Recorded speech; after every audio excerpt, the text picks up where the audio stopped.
Good morning, and thanks for joining us for Fox 17 News this morning. A live look from our Nashville City View Office Park camera showing us the fog that is settling in. You've heard meteorologist Greg Bobus and AJ talk about it this morning. And just a reminder that as you get up and head out, you might run into a little bit of that. Just keep the low beams on and take it slow around some of those curves, especially if you're in the outlying areas where you might come up on a deer or other wildlife. And we'll be here for you live through 9:30. We'll track the fog as it moves through, let you know any consequences of that. And then also our holiday weekend forecast. We've got that for you live through 9:30.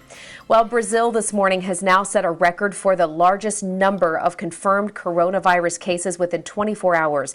The health ministry reporting nearly 20,000 new confirmed cases yesterday, bringing Brazil's total to more than 291,000. This new surge tops the previous record set the day before. Brazil's president has faced a lot of criticism for his rhetoric that goes mostly against lockdown procedures. He has repeatedly dismissed COVID-19 as nothing more than a flu-type virus, and they are urging businesses to reopen. And talks are underway this morning to try to get Hollywood and some of our favorite shows back to production. We know this pandemic has impacted that industry in large ways. And just yesterday, California Governor Gavin Newsom had a news conference with people who work in the industry to talk about getting back to work. Some people voiced their concerns about the pandemic shutting down production, saying that, a lot of middle-class actors have second jobs, typically in the restaurant industry, meaning both of their sources of income have been gone. We anticipate rolling out on Monday, May 25th, some sectoral guidelines that would allow these counties that are in better conditions than some of the others to begin to move forward deeper and allow some modification. Now, the governor went on to say that it's going to be a challenge because Los Angeles County, where most of the production work is done, will be behind other counties, kind of like the way we're seeing Nashville operating behind the pace of Tennessee overall. So we'll keep an eye on things out there and let you know when some of your shows might get back to live production. And a live look now from Lower Broadway. Nashville does remain in phase one of Mayor Cooper's reopening plan. That does keep our local gig workers still without their primary source of income because live music cannot return until the city is in phase 3. Again, we're in phase 1. Mayor Cooper is expected to give us a briefing at 9:30 this morning, as now all of the benchmarks moving us to phase 2 are in the green. We will see whether the mayor has anything to say about that next step. You can watch the update live at 9:30 this morning right here on Fox 17 News. New research from Columbia University suggests if the U.S. had acted faster with social distancing policies, thousands of COVID-19 deaths could have been prevented. The first U.S. cases reported at the end of January, but the government didn't urge people to avoid large groups until mid-March. Researchers from Columbia University say that if social distancing were started 2 weeks earlier, 84% of deaths and 82% of cases could have been averted. They say as states reopen, local leaders should respond quickly if they detect a growth in new cases. The NCAA has taken a small step towards bringing back collegiate sports. Starting June 1st, D1 student athletes can return to campus for voluntary workouts. This only applies to football players and women's basketball players. Of course, social distancing will have to be followed. The association will rule on other sports in the near future. And fog has been the main word we've been talking about as far as weather goes so far this morning. You can see the higher up the camera, the more you're seeing of it. So not a lot at street level just yet. We'll keep our eyes on this. We'll look ahead to Memorial Day weekend, the possibility of showers, storms, and a big warm up in your forecast. You're watching Fox 17 News this morning. Good morning. Happening overnight while we were sleeping, we have now reached more than 5 million COVID-19 cases worldwide. The U.S., Russia, and Brazil, which I was just talking about, making up the countries with the most infected patients. Right now, more than 328,000 people have died worldwide. Let's take a closer look at how Tennessee is shaping up right now. Another 154 people have been diagnosed with COVID-19 here in Tennessee. But the good news, the number of recoveries also continues to climb. More than 11,000 Tennesseans have beat the virus. Let's take a look outside this morning, and you can see we do have some more fog. Now, the good news, it is not as dense or as widespread as yesterday, but we've got Skywatch 17 meteorologist Greg Bobus in for Justin Chambers, who is tracking all of the conditions for us in our 6 a.m. hour. Thank you so much for joining us for Fox 17 News this morning. I'm AJ Hilton.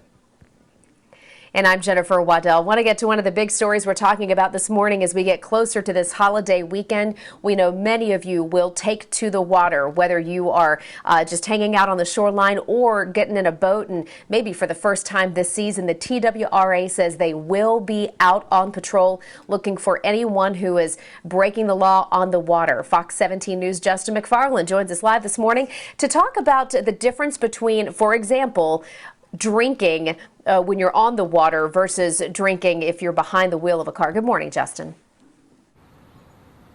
Yeah, good morning. The TWRA says it's something they're going to be watching for very closely is a lot of the boats that you see back out there are going to be hitting the water here this weekend. And when they do, they say people like to enjoy their alcohol. And if you're one of those people, they're going to be watching for you.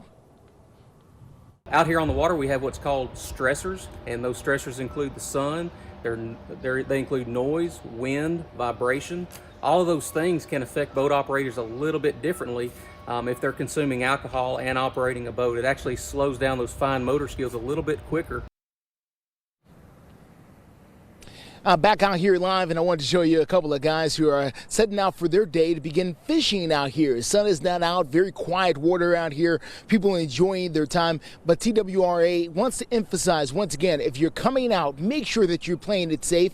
Too many people, unfortunately, get into danger out here on the waterway when they don't need to. Make sure those life jackets are in place, those lights are working on that boat, and please mind your alcohol if you're going to be boating out here on the water. As you just heard the official say, there is a difference. We're live for you this morning. I'm Justin McFarland, Fox 17 News, your Corvette station. And checking out our forecast here back home, we'll keep watching for some fog, but right now we're also seeing a couple of isolated rain showers popping up here in the last hour or so. They're very stagnant in terms of where they're at, so they're not moving a whole lot here. Many of the same places that we looked at 15, 20 minutes ago, still seeing the rain. Dixon being one of those. A couple of showers down toward Franklin. Not much happening in the Nashville area, but a pop-up shower or two definitely likely throughout this morning into the afternoon. It'll be very similar to yesterday, where we have mainly dry but cloudy hours throughout today, and also a little pocket of some rain here getting our way right along the Kentucky-Tennessee state line up into southern Kentucky. And that'll be the name of the game for the rest of the morning into the afternoon. Those small areas of light rain showers. No severe weather in our forecast. Foggy, yeah, it's patchy in some spots out there, especially elevated. Still not a ton down towards street level, and hopefully we can keep it that way for the rest of this morning. Cooler temperatures out toward the plateau, 53 in Crossville, 61 degrees in Nashville, 59 in Dixon. You can always get the current temperatures on the right side of your screen, even when we're not in the middle of the newscaster in those commercial breaks as well. Let's take a look. Coffee Cast goes from 60 to 67 degrees by 9 a.m., and then we'll firmly make our way back into the middle 70s later on this afternoon. Average high is 79, only 75 today, but a big warm up into the weekend we'll find in just minutes. All right, Greg, thank you so much. I want to show you a live look here. This is I-24 at Old Hickory Boulevard coming in from the Jolton area, so northwest side of town. We can see the fog way in the distance here, elevated in that tree line, so not impacting those of you at road level making your way in on I-24 East. So that's the good news there. Want to check in now with your steer clear drive time, specifically if you are coming in from Jolton on 24 East. Looks nice. About a 20-minute commute. No delays there on that northwest side. 16 minutes in from Goodlettsville. That's a straight shot down 65 south, and about 35 minutes in from Gallatin. No delays on Vietnam Vets. You know, in the past I've never really gotten to say that, but with most people working from home, traffic has been very, very light pretty much all across the midstate. But let me tell you, it is coming back just these last few days. We've seen some pretty serious crashes that have snarled traffic even with not as many people on the roadway, so it can still happen. We'll be checking in with your midstate gas prices coming up on Fox 17 News this morning.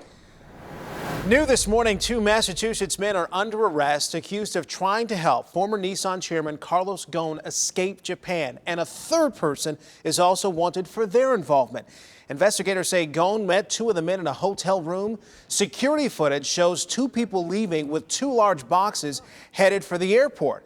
The boxes were not screened before being loaded onto a jet heading for Turkey. Well, days later, Ghosn announced he escaped Japan and had been located in Lebanon. Earlier this month, prosecutors in Turkey charged more than a half-dozen people for aiding in the escape. That includes pilots, flight attendants, and an airline executive. Nissan's North American headquarters are in Franklin. An East Tennessee mother is facing 10 additional counts of false reporting all in connection to the disappearance of her 15-month-old daughter. A Sullivan County grand jury says Megan Boswell lied several times about where her daughter could be. Investigators found the child's body months after she disappeared on property owned by one of Boswell's relatives. Police are still trying to figure out what happened to her.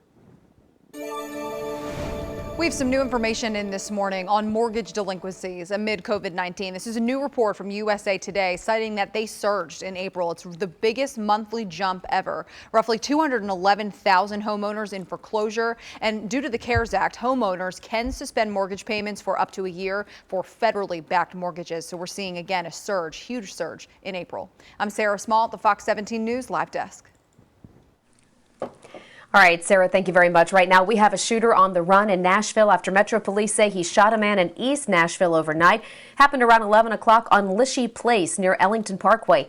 Metro Police tell Fox 17 News they know who the shooter is, but they need to track him down. The victim right now is at Skyline Medical Center and is expected to recover. New this morning, we now know that 10,000 Tennesseans have benefited from Oprah Winfrey and her generosity. Fox 17 News talking with one of those people who got a $200 gift card as part of Oprah's COVID-19 relief fund. We know so many families are struggling right now, and that's why Oprah stepped up, teaming with Mount Zion Baptist Church and her alma mater, Tennessee State University. You know, Oprah got her start in TV here in Nashville and has got family here. So she's got a lot of ties to Middle Tennessee. Her $2 million donation is putting grocery money right into the hands of Nashville families who need relief. They've either, survived and are trying to rebuild after the tornadoes or the COVID-19 pandemic. But I wanted to make sure that for this moment in time, we got food into the hands of people who most needed it. It's definitely what's going to keep me afloat over the next month or so. And you can read more about this story on our website, fox17.com. AJ? We know COVID-19 has changed college experiences for so many students. While Vanderbilt University is still working toward goals for the fall, UT has already started to put some plans in place. Fox 17 News' Jessica Reyes is live in Nashville with some of the changes the UT COVID-19 task force is recommending. Hi, AJ. Good morning. Well, that task force put out a report, and that report has a whole bunch of things that they want campuses to do in order to stop the spread of COVID-19. And one of the topics that they covered was classroom life. They want campuses to sort of reimagine classroom life. And take a look. This is a list of some of the things that they are suggesting. They say campuses should include a mix of on-campus and online learning. Smaller classes should be moved to larger classrooms in order to encourage social distancing, and staggered schedules and class times should be spaced further apart in order to reduce crowding as students walk between classes. Now, another topic that this task force covered was students traveling from campus to their homes, and some of the things that they are suggesting in this topic, they're pretty interesting. So we'll be talking about that coming up in just about 30 minutes. For now, we're live here in Nashville. I'm Jessica Reyes, Fox 17 News, your Code Red station. This morning, Metro Councilman Jonathan Hall is proposing a committee to oversee the Metro School Board. It comes after the board voted to close 4 schools, all in an effort to save $3 million a year. Most are in North Nashville. Some parents blame gentrification for pushing families out of their neighborhoods, causing enrollment at these schools to drop. They also blame the city for not properly funding schools. It makes me feel like I've failed and that the school board has failed historically to do what it needed to do to support schools in the 37208 zip code and others.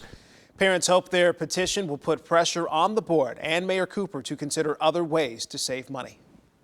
Peyton and Eli Manning are joining forces to create a new bourbon. When you'll be able to buy the new spirit here in Tennessee. And historic flooding continues to impact thousands of lives in Michigan. We've got an update from the Wolverine State and why many say this may have been preventable. And we have been stuck in this weather pattern for a few days. Showers a little below average, a little gloomy, not a lot of sunshine. Going into a Memorial Day weekend, we get back the heat, we get back the humidity, but also some thunderstorms all the time. Coming up in your Skywatch 17 forecast.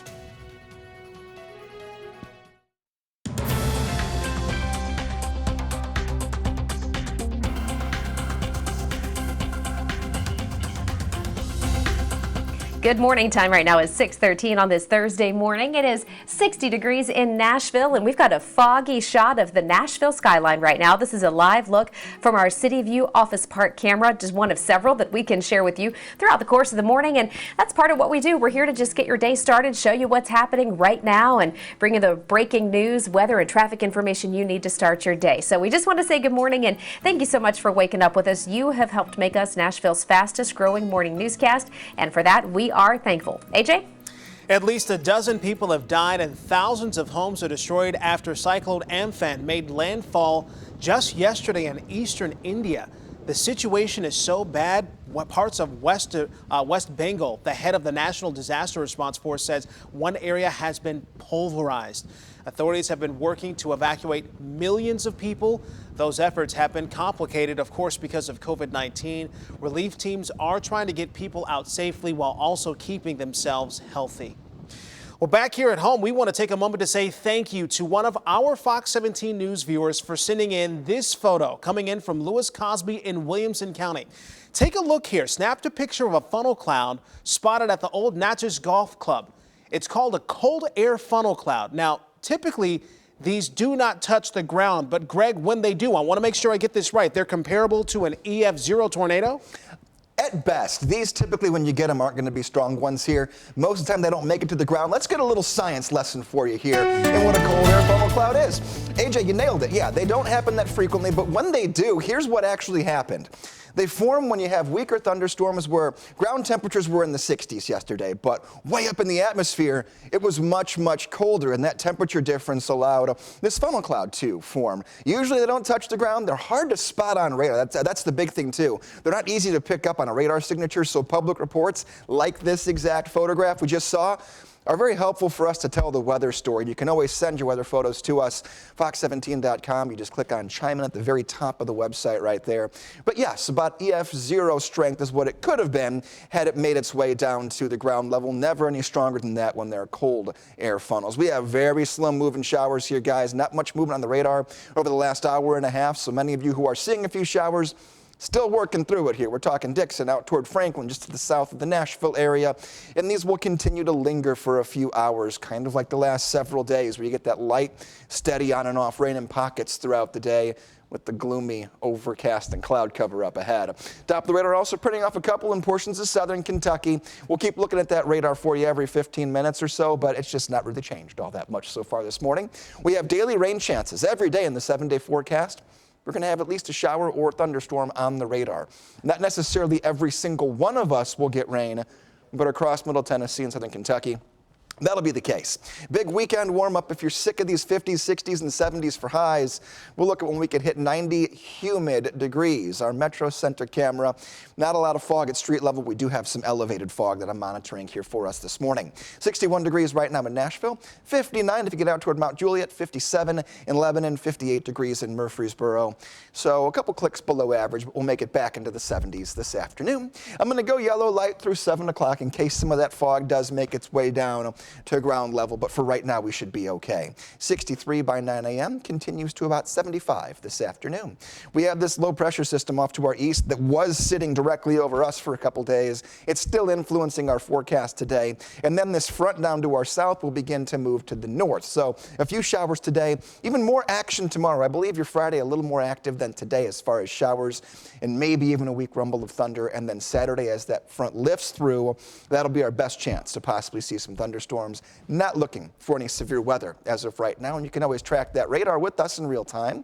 Live interactive radar with our Skywatch 17 weather app.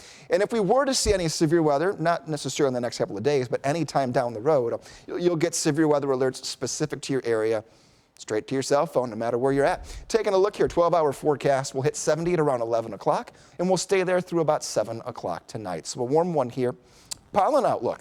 Not too bad. You'll still have some sniffles out there, but we don't have any aggressive days as far as the pollen counts are concerned over the next 4. Your weekend planner, 87 degrees on Saturday with a few isolated storms, 89 degrees with a few isolated storms on Sunday.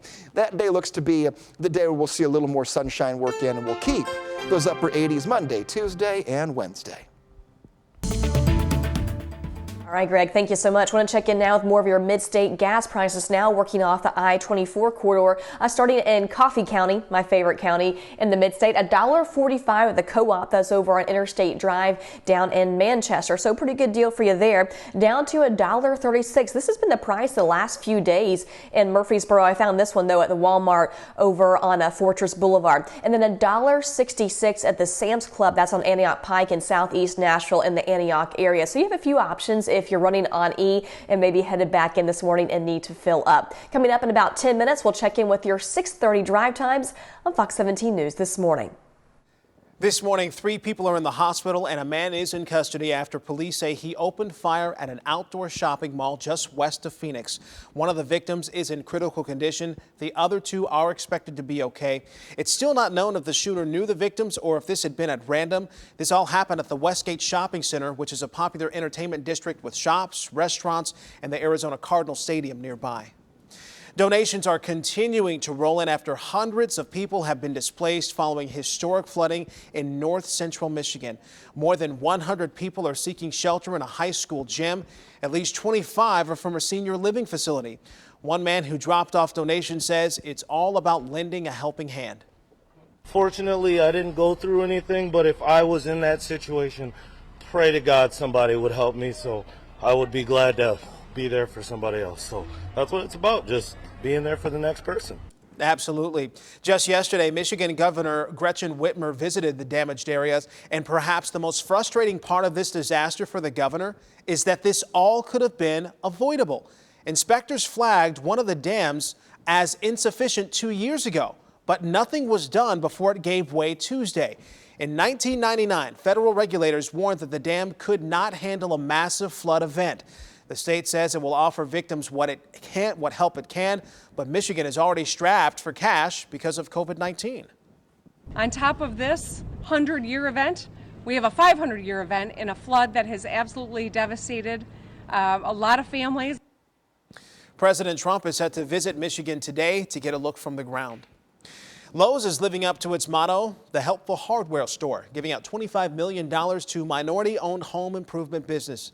The money is for owners to buy protective equipment to continue operating safely. Lowe's also recently donated over $340 million to first responders and healthcare workers.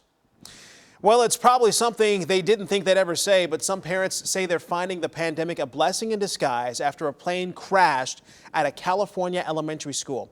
That crash happened on the school's basketball courts around 11 a.m. and it killed the pilot. The pilot, and you can see the plane as it goes down. See right there, the explosion, an orange parachute trailing behind it. Had school not been closed because of the shelter-at-home order, the court would have been filled with 4th and 6th graders who are typically at recess during that time. This morning, we are learning former Auburn football coach Pat Dye has tested positive for COVID-19. According to an official university newspaper, Dye, diagnosed just last week when he had been hospitalized for ongoing kidney issues. Dye, the head coach at Auburn from 1981 to 1992. The Manning brothers, Eli and Peyton, are embarking on a new business venture. They're getting in the liquor business. The Mannings are launching Sweetens Cove Bourbon. It's a top shelf brand that'll start with online sales for people living in Tennessee and then gradually hit store shelves in Nashville in the coming months. The drink gets its name from Sweetens Cove Golf Course in South Pittsburgh, Tennessee, which Peyton also owns. About 500 bottles are available when they go on sale next week. Each bottle costs $200. A portion of the proceeds will be donated to different charities, including COVID-19 and tornado relief efforts. The White House taking a step this week to bring some manufacturing jobs back to the U.S. I'm Autral Nashar in Washington with why it could be the start of a trend that some say has its limits. Good morning and thanks for joining us for Fox 17 News this morning. We are your only local news source live through 9:30. We've got your time and temperature always up on the right side of your screen. Headline scrolling at the bottom. That's Fox 17 News Now. Just one of the ways that we keep you informed all morning long. And this beautiful live look coming to us right now from Metro Center. We can see the skyline off in the distance there and a lot of fog settling in many places. So just take it slow if you're getting out on the road and maybe getting back to work on this Thursday morning. Bringing manufacturing jobs back to the U.S. has long been a promise of President Trump. And now because of the pandemic, there look to be more opportunities to do that. Here's Atra Al-Nashar to explain. This is a great day for America. This is a historic turning point. White House trade advisor Peter Navarro celebrating a $350 million deal with a Virginia biomedical company to manufacture generic drugs needed to treat COVID-19 patients. It's the first step in what's going to be a long journey to bringing our medicines here home. A journey Navarro says will bring back jobs. These are great, high-paying jobs. And protect national security and public health, which some say has proven to be vulnerable during the pandemic. Most agree that more needs to be done so the U.S. isn't left to rely on other countries for vital supplies like medicine and PPE. This crisis has underscored just how critical it is to have strong borders and a robust manufacturing sector. Some in the private sector have been pushing for ways to make this happen even before the pandemic, with things like tax cuts, easing regulations, and most importantly, being able to provide the right training opportunities, the right educational opportunities for the potential workers in the manufacturing workforce. Some economists believe bringing manufacturing jobs back to the U.S. is much easier said than done for a whole host of reasons. There's this idea that there's a fixed number of jobs to go around and we need to bring them back here for people to have. That's not exactly true. Keeping the economy globalized, Lovely says, is more sustainable for the countries involved, and it makes more sense to rely on foreign labor for certain jobs. Why were they able to produce those goods so much more cheaply than we are here? The answer is lower wages. Their people have lower standards of living. With unemployment near 15%, workers need solutions now, and the White House wants manufacturing to play a large role in America's comeback. In Washington, I'm Atra Al-Nashar reporting. And our forecast here for you guys, starting up with some elevated fog. You can see fog up top, but not quite making it down to street level. We'll keep our eyes on that, and we'll look ahead to when warm air finally returns. We'll track some 80s, but also some storms going into your Memorial Day weekend coming up in just a few minutes.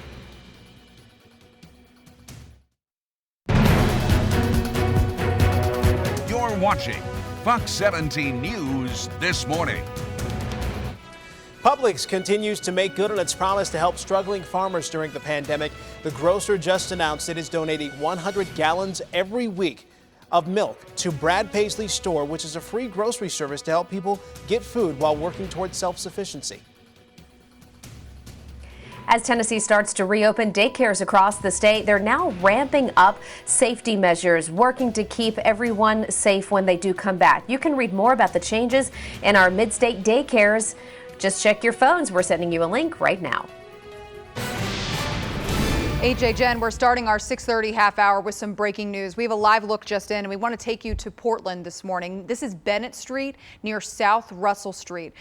We are following a police situation here. We are not sure what exactly is going on, but our photographer on the scene there giving us this live perspective and also asking some questions for us as to what exactly is going on. We do know we have the sheriff's deputies there from Sumner County as well as Portland Police. Obviously very active, a lot of law enforcement out there right now as we zoom in for you. So we're going to continue to ask those questions. We'll let you know any updates on this live breaking news through the rest of our newscast. I'm Sarah Small at the Fox 17 News Live Desk.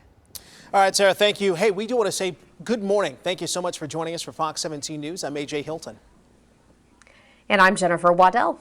Want to let you know that later today, the Metro School Board will be taking its turn to answer questions from the Metro Council about their budget. The school board has already made a number of cuts, and Fox 17 News' Justin McFarland is live to tell us the cuts, where they're going to be. Yeah, good morning, AJ. We've been telling you about this now for a number of weeks, and that includes all the cuts where they made some school closures earlier this week and shut down at least 4 schools. Right now, we're in front of the Hickman Elementary School here in the Donaldson area. They will not be cut. They will be open and operating yet again once the school year does get going, and they will have to make some adjustments, though, according to the next budget that Metro is proposing today. Now, they will appear before the council, and they will introduce this. this is where they began. The original budget called for around $914 million. They've tried to amend that to get to $922. See if the council will allow that. They've got another $7.5 million coming to them to try and make sure that cost of living increase for teachers remains. They're hoping that the cuts they've made with the reorganization of the central office as well as the closure of those schools will be enough, even though one school board member wants the city council to fund books in particular. We have to go to council and say, we need money for textbooks. If you don't need money for anything else, we need money for textbooks. We are tested on the state level. We do MAP testing on the quality of our students' reading. If you cannot read, you cannot learn. Like, it's a fundamental part of education. So you heard it right there. The city council will be considering the Metro proposal along with the other 60 some odd offices within the Metro government to vote for a final budget coming up here before the end of June. And then we'll see how things shake out after that. We're live for you this morning. I'm Justin McFarland, Fox 17 News, your Code Red station. Our forecast this morning, comfortable temperatures, 50s and low 60s to begin your Thursday morning. We've been monitoring the fog situation. You're going to see it on a lot of our sky cameras here, a couple hundred feet above the ground, but we don't have any issues down at street level, and that's how we hope to keep it throughout this morning. No advisories, but we're going to keep our eyes on it for you as we're starting to hit the road. Taking a look, 61 right now in Nashville, 59 out in McMinnville, also 59 in Murfreesboro. Temperatures are very stagnant for right now. We'll see them climb into the 70s later on today. A touch warmer than yesterday. We'll aim for 75. If a morning run is typically part of the day for you here, a couple of showers have been flaring up and fizzling out here over the course of the past several hours, and that will continue. So keep that in mind and stick to the sidewalks just in case that fog does elevate itself. Coming up in your Skywatch 17 forecast, we'll work through a little bit of rain today. Then we'll look ahead to a big weather pattern change for your weekend. We're talking 80s. We'll look which day could be near 90, and we'll time out some possible thunderstorms. Sam, how are things looking on the roadways so far this morning?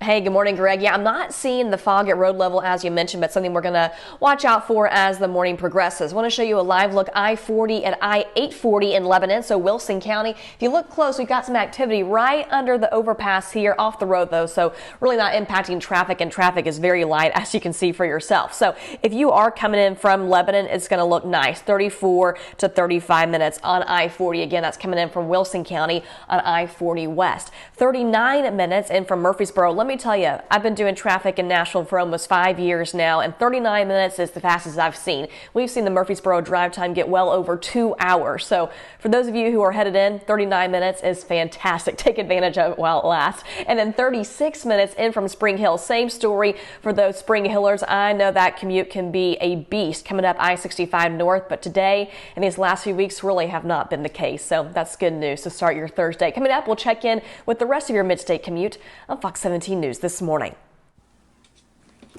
Sam, thank you. We have big changes in store when students go back to UT campuses this fall. This morning, Fox 17 News' Jessica Reyes joins us live to talk about some of the changes that are being proposed in order to keep people safe.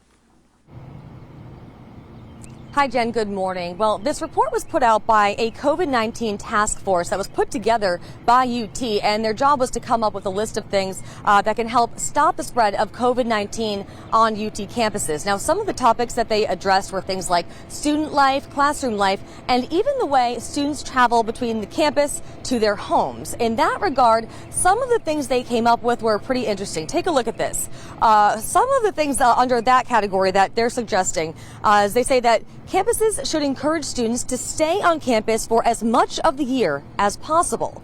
They also want campuses to consider eliminating breaks to compress semesters. Another thing that they are suggesting that campuses do is develop policies to monitor visitation on campus, including by parents. So these are obviously some pretty significant changes that are being proposed, but keep in mind they're not necessarily happening, but they were put out by that task force, and their job was to come up with a list of things that can help stop the spread of COVID-19 on campus. So we'll see what happens from here. But for now, we're live here in Nashville. I'm Jessica Reyes, Fox 17 News, your Code Red station. We want to say good morning to all of our friends waking up with us in Murfreesboro. Fox 17 News working around the clock to keep everyone in Rutherford County informed. Stay with us live through 9:30 for the latest top stories happening in your neighborhood. A lot of people trying to avoid touching things in public where a foot pedal operated elevator has just been installed.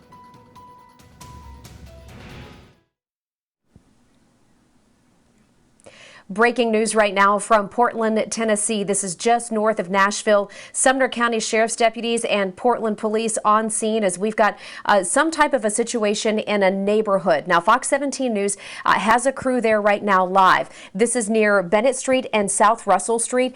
What we're working to confirm is exactly what has brought all of these officers out here and whether there is a concern for the rest of the neighborhood. So Fox 17 News has our crew there asking some questions. We're working to get you some answers. We'll let you know just as soon as we do here on Fox 17 News this morning. Also, right now, we know that rock and roll legend Little Richard has been laid to rest. In a small private ceremony, he's now been buried at the Oakwood University Memorial Garden Cemetery in Huntsville, Alabama. Little Richard in the first class inducted into the Rock and Roll Hall of Fame. He died at the age of 87 after battling bone cancer. AJ. This morning, a mall in Thailand is easing shoppers' minds, and they're using foot pedals instead of buttons inside elevators. Take a closer look here. Shoppers can select which floor they'd like to go to by using the foot pedal. It comes as restrictions in Thailand are starting to ease and more shoppers are heading out. Mall leaders are optimistic the new hands-free option will help to reduce the risk of shoppers being exposed to COVID-19. Malls across Thailand will also require shoppers to get their temperatures checked and will have to wear a mask when they enter. Let's take a look at what's trending on our website, fox17.com. You can always find these stories on the right-hand side of our homepage. And the top trending story, a story we brought you first yesterday on the air. That semi that spilled 40,000 pounds of mac and cheese on the Nashville interstate. We're talking about where I-40 and I-24 meet. Good news, it's all been cleaned up. That's the great news. And then also Tennessee releasing new guidelines for restaurants, retailers, and large attractions. We'll have more on that throughout our morning show this morning. You can get news as it happens. And also thank you for making us your #1 source when it comes to online news and information. And we have made it to Baby Friday, a couple days away from Memorial Day weekend. We've had a pretty gloomy looking forecast the last several days. That will continue today. Major changes in our weather pattern are ahead for the weekend, including storm chances and increase in temps. We'll break it down for you day by day coming up in your Skywatch 17 forecast. Good morning. Coming up on 6:45, it is Thursday. We're so close to the weekend. Thursday, it is May 21st, and we've got a live look this morning from our Metro Center camera looking at the Titans practice bubble. Lots of clouds to start this morning. We're going to check in with Skywatch 17 meteorologist Greg Bobus, who is in for Justin Chambers in just a little bit, tracking the temperature change in our forecast. Well, today is National Waitstaff Day. Of course, we know this year it is more important than ever to support our local workers. While finding an open restaurant might be a challenge, a lot of local spots are still open, just with different restrictions. If you can't go out for a meal, you can still support waiters by donating to a restaurant relief fund or buying a gift card to eat out when things do go back to normal. Matter of fact, Greg, I'll tell you what, I made a couple of calls when this was all starting to figure out which restaurants were still open. And I know some restaurants, they said, yeah, we're closed, but if you can, give us a gift card. Buy a gift card from us. That way you can still support us because it's going to go a long way. That's a perfect idea there, because if you're not comfortable going out, you can still kind of pay it back and still support. That's the biggest thing right now.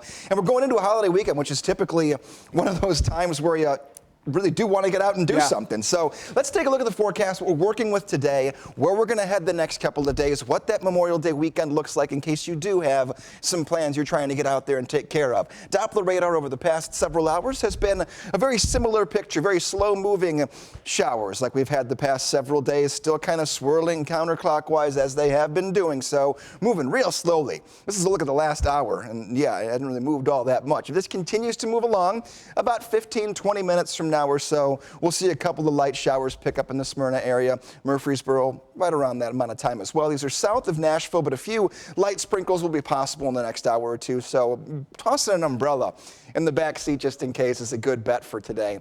Rain chances every single day of the 7-day, but I'm not going to give you a single day that will be a washout. Big weekend warm up. We'll get out of this gloomy pattern. We'll have some occasional sunshine and a couple days that could be up near 90 degrees, but this is the look outside. Another gloomy, overcast start. We have elevated fog, meaning it's not down at street level.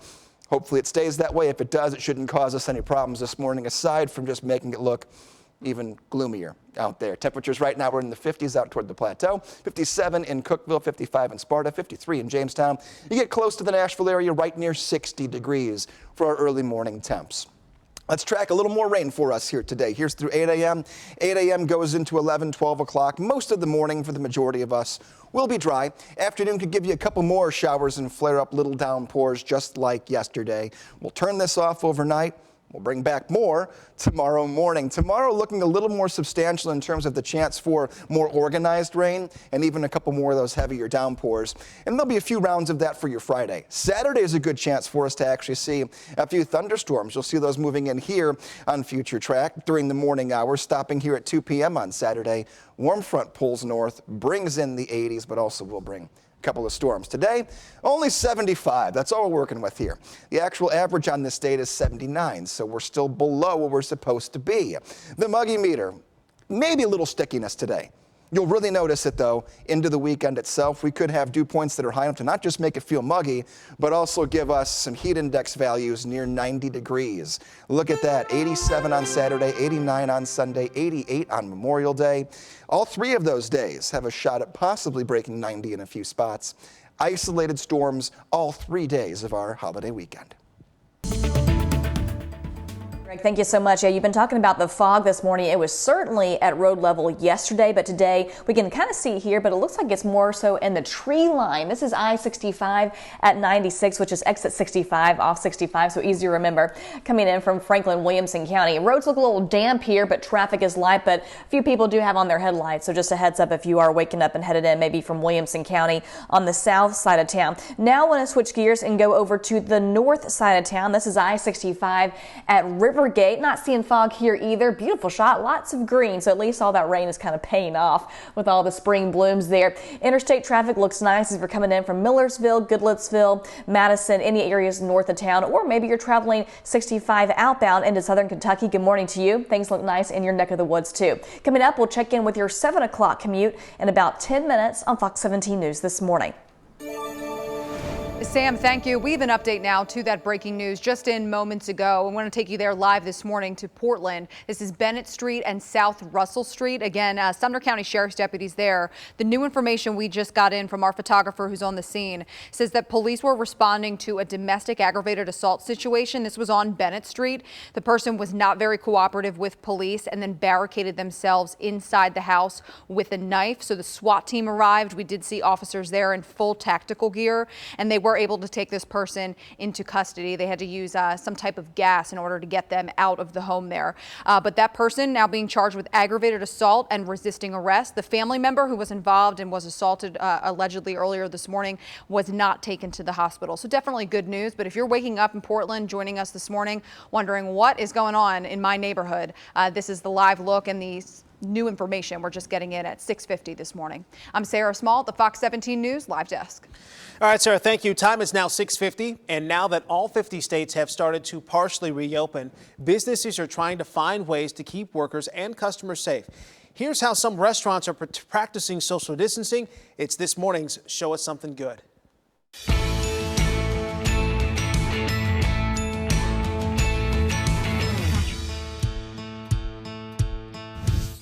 A South Carolina restaurant found a unique and fun way to reopen amid COVID restrictions.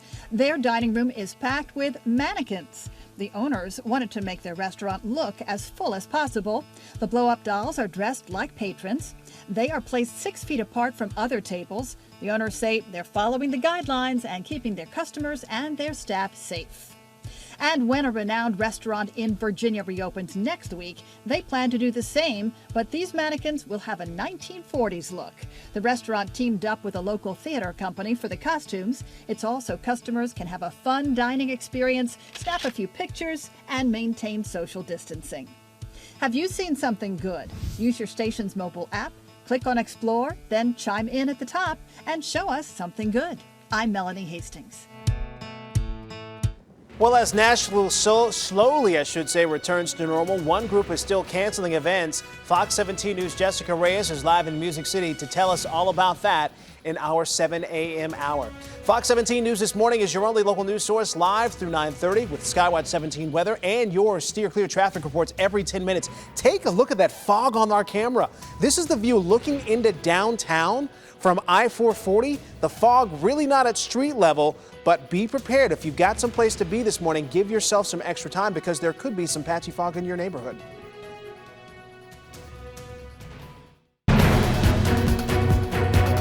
You're watching Fox 17 News This Morning. This morning, we are learning there are now a little over 18,000 confirmed COVID-19 cases in Tennessee. The Department of Health has tested more than 337,000 people for the virus. 303 Tennesseans have died. Close to 10,000 people have recovered. You will now be required to wear a mask inside any Metro government building. Nashville Mayor John Cooper signed the executive order saying face masks are an important tool in the citywide fight against COVID-19. If you do not have a mask, they will give you one.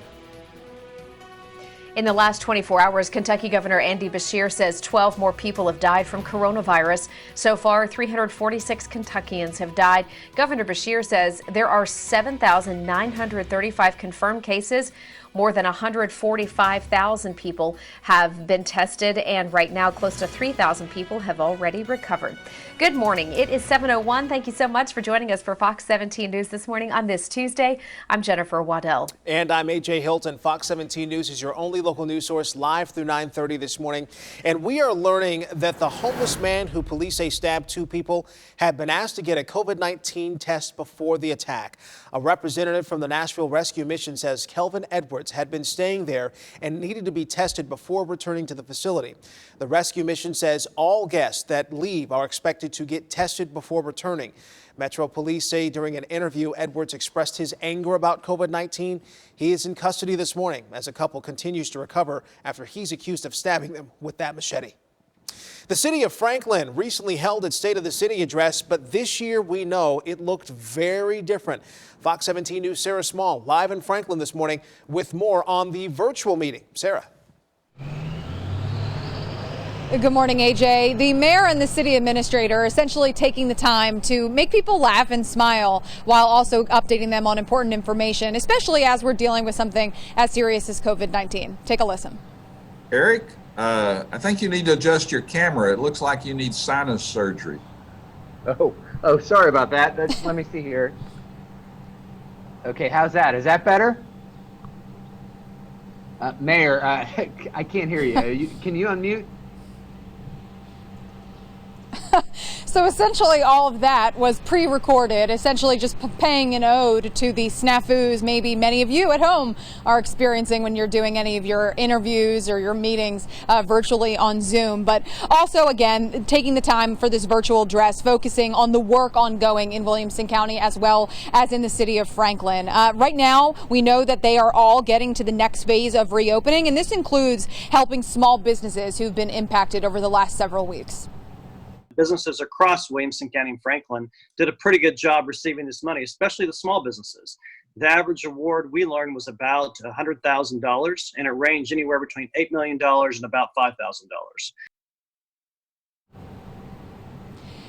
So the biggest challenges we're learning about for small businesses here in Franklin, like many, has been cash flow and then also rent relief as well, and then getting people back in feeling safe enough to come back out and start shopping now that Williamson County is reopened. So coming up in our next half hour, the new budget was presented as well. So how much money now will Franklin be changing for its budget next year? We have that and more important information on COVID-19 coming up in our next half hour. Live in Franklin, I'm Sarah Small, Fox 17 News, your Code Red station. Well, turning our attention to the weather, we are learning the SEC has given a $100,000 grant to Vanderbilt to help students, staff, and faculty affected by the March 3rd tornado.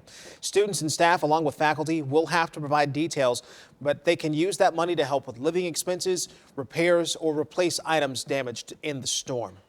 Time is now 7:04. Skywatch 17 meteorologist Justin Chambers is standing by. Here we are, May 19th. and we're not even to 60 degrees, which is nice. Yeah, not too bad at all, AJ. I'm telling you. And these afternoon numbers have not been bad either. We had 87 on Saturday, which was the hottest day so far this year. And we're going to be back in the upper 80s this upcoming weekend. But let's ride this wave of cooler numbers here for today. You can see a beautiful shot from our City View Office Park camera. A few more clouds are going to be building, and that's what we're going to see as we go throughout the afternoon. As those clouds start to build a little bit later, a few showers develop, but nothing on our Doppler radar that we're tracking right now. We'll be looking for those showers to develop as we get later into the afternoon. We're talking about a few spotty showers later today, but those temperatures that stay cooler than average for this time of year. So yeah, upper 50s now with lower 60s in the 8 o'clock hour and mid 60s by 9 a.m. as you grab a cup of coffee and hang out with us. We're live and local through 9:30 this morning. Taking a look at those average highs, 79 is typically where we are. We're not going to be anywhere near that today. Upper 60s for the upper Cumberland and the Plateau, 69 in Dixon and 71 in downtown Nashville today. All right, Sam, what's going on the roads? Good morning to you.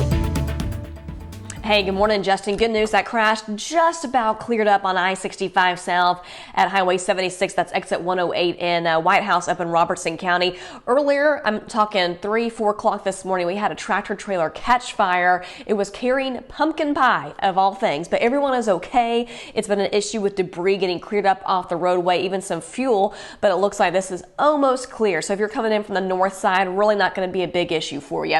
Goodlettsville looks nice too. 22 minutes down 65 south to land you smack into downtown Nashville. 21 minutes in from Whites Creek on 24 eastbound, and then about 26 minutes in from Hendersonville. Not bad whatsoever, especially when areas of Sumner County depend on the bypass to move smoothly.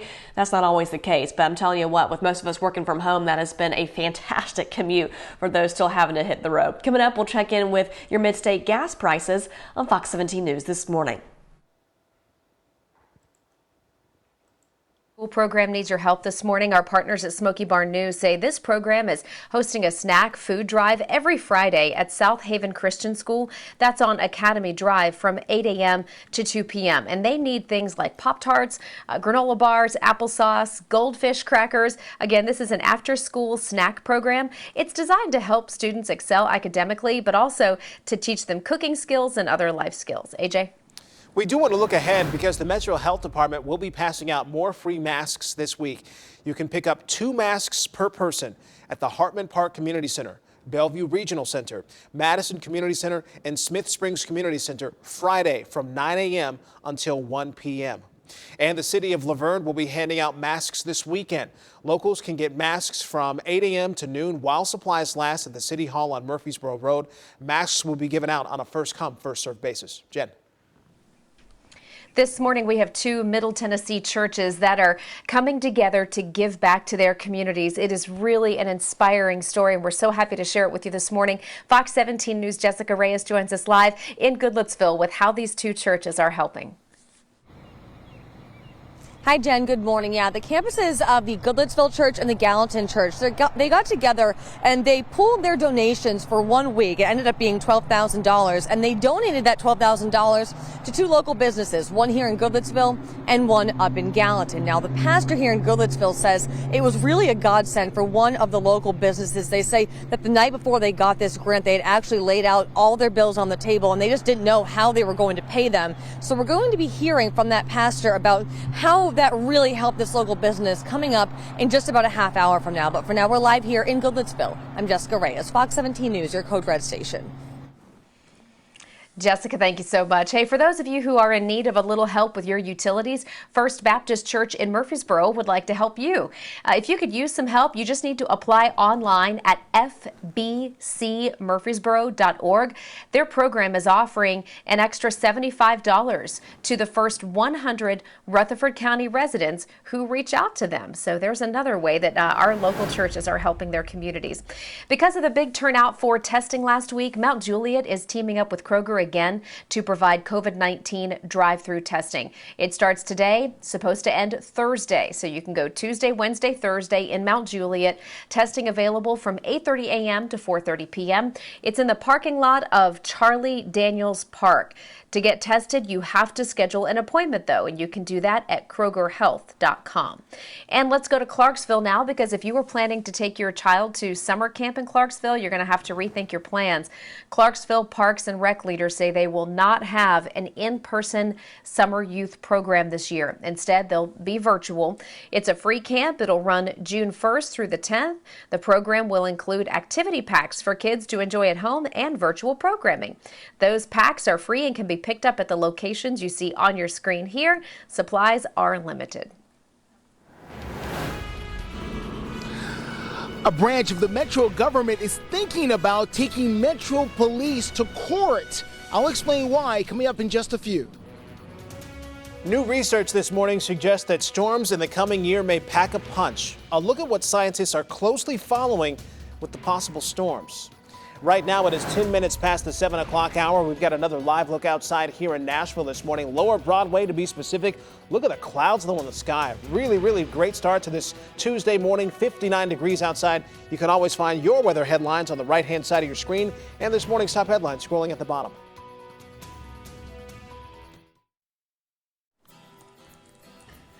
Good morning. A live look right now from historic downtown Franklin. Beautiful shot from the square there. It is 7:13 right now and 59 degrees. If you're waking up with us in Franklin, a great morning to get out and go for a stroll downtown. Enjoy some peace and quiet and the beauty that Middle Tennessee has to offer. There's so much of it in Franklin. I just want to say good morning to you. Hope you're having a great start to your Tuesday. We've got you covered live through 9:30 with your news, weather, and traffic headlines. Taking a look this morning at the latest number of COVID-19 cases around the world. We are now inching closer to 5 million cases. Here in the U.S., we account for more than 1.5 million. The global death toll is now more than 318,000. On the flip side, 1.7 million people have already recovered.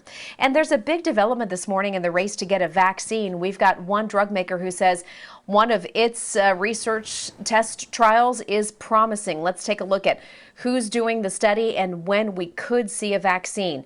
Moderna is the latest company that says a low dose of their experimental vaccine given to 8 healthy volunteers has been successful so far. It made antibodies that are able to stop COVID-19 from replicating. Infectious disease experts say these findings are encouraging, but the results are from a small group and they need more testing. They are mounting an immune response, and it looks like that the vaccine is overall safe, but generally they do take time because this is still only phase 1.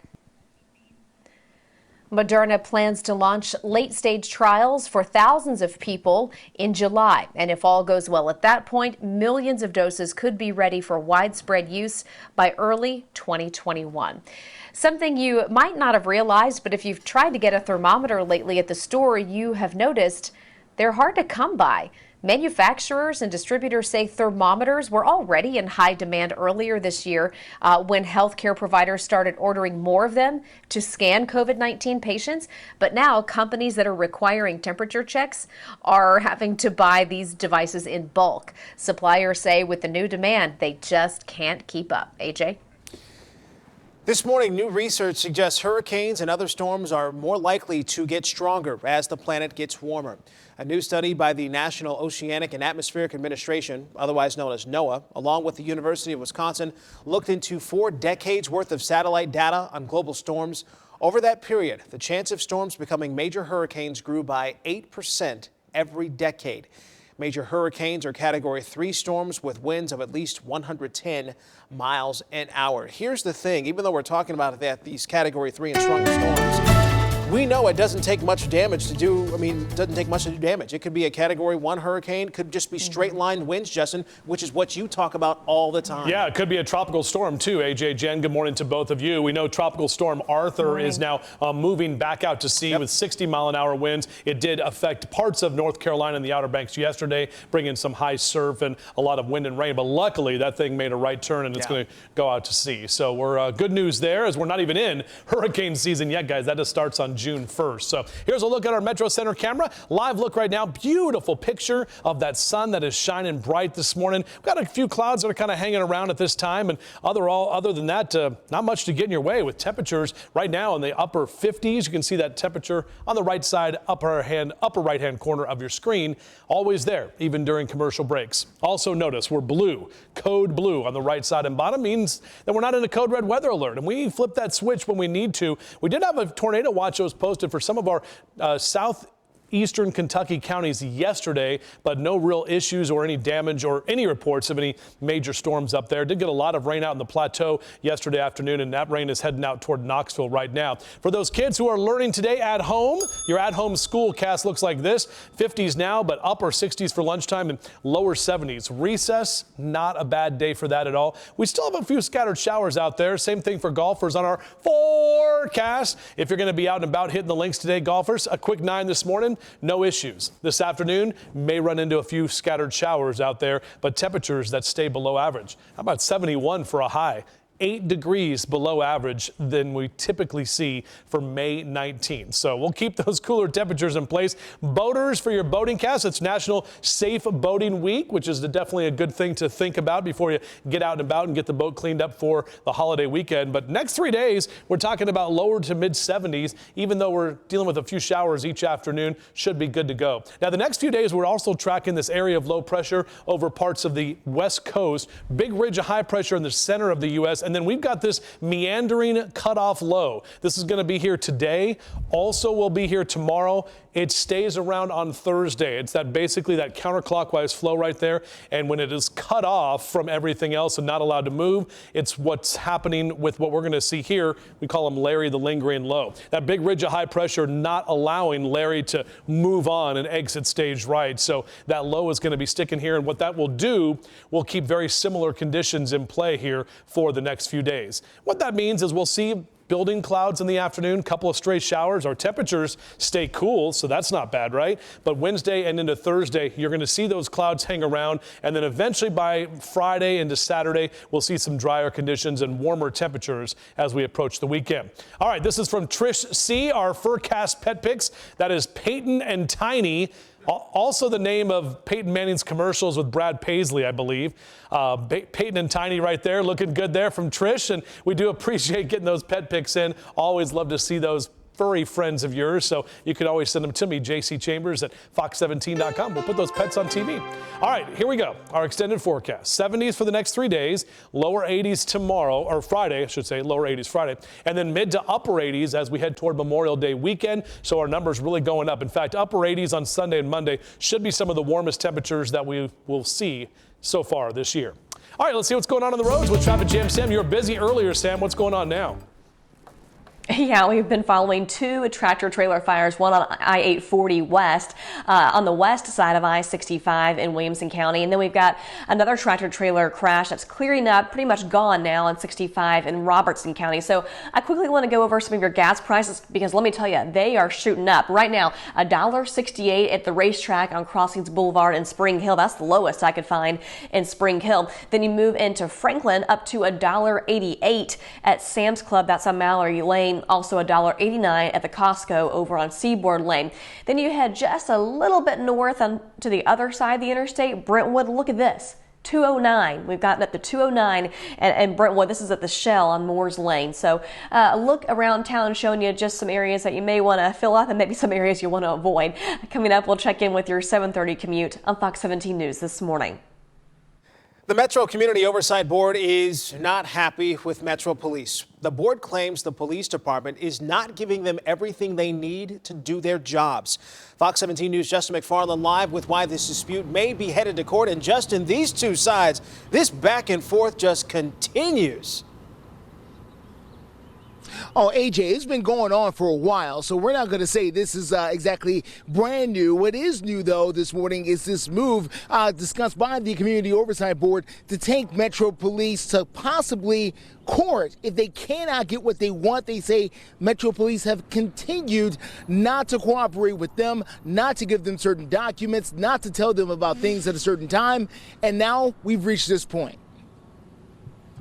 I won't sit by and simply allow Metro Police to decide what and how the COB is able to do and how we are able to be effective. If that means we need to look at legal recourse, then we do. But perhaps that means we need to hold and wait and speak with Mr. Cooper, because I would not hold and wait too much on the support we might get from the mayor's office in pushing this forward. And Mr. Cooper is the legal director there for the city of Nashville, so they could be talking to him very soon about trying to get some cooperation with all of this. Now, in the past, Metro Police have said that they are willing to cooperate with the Community Oversight Board, but sometimes their requests tend to be a little large for them to get to right away, so sometimes they cannot get to all of their requests. Now, we're going to continue to hear from the Community Oversight Board about exactly what it is they're looking for. That's coming up in a few minutes. For now, we're live downtown. I'm Justin McFarland, Fox 17 News, your Code Red station. All right, thank you, Justin. Time is now 7:22.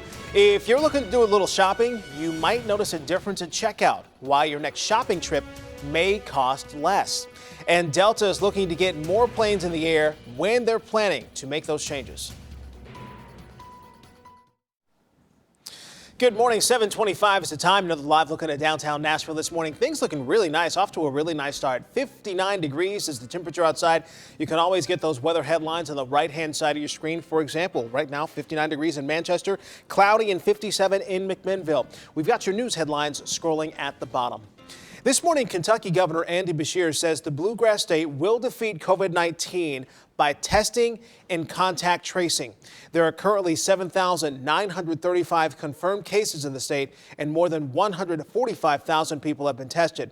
To help, Governor Beshear says that he's appointed the former Passport Health Plan CEO to lead the contact tracing efforts. Delta says it plans to resume some domestic and international flights to suspended routes next month. The airline promises more strict cleaning measures. They'll also require everyone wear face masks, and they will limit the planes to 60% capacity. Later today, Fort Campbell will hold a virtual town hall meeting to discuss the Army base's COVID-19 response. That town hall will be live streamed on the Fort Campbell Facebook page. It starts at 6 p.m. Fort Campbell leaders say their goal here is to protect the health and welfare of its soldiers, families, and the Fort Campbell community. We also want to let you know that here at Fox 17 News, we want to help you navigate this pandemic. Make sure you join us this Saturday for the Fox 17 News Coronavirus Town Hall. You'll hear from educators, leaders from summer camps, health and finance experts on the best ways to protect your families. It starts Saturday, 6 p.m., again, right here on Fox 17. And is it a level playing field? We're going to let you know why businesses like caterers say they're not getting a fair share when it comes to social distancing rules. Fox 17 News' Dennis Ferrier is digging deeper into their complaint. That's tonight on Fox 17 News at 9. Temperatures staying below average for at least the next couple of days, and then those numbers are going up right as we head toward Memorial Day weekend. We'll talk about if rain is going to get in your way at all. That's all coming up in just a few. Stay with us.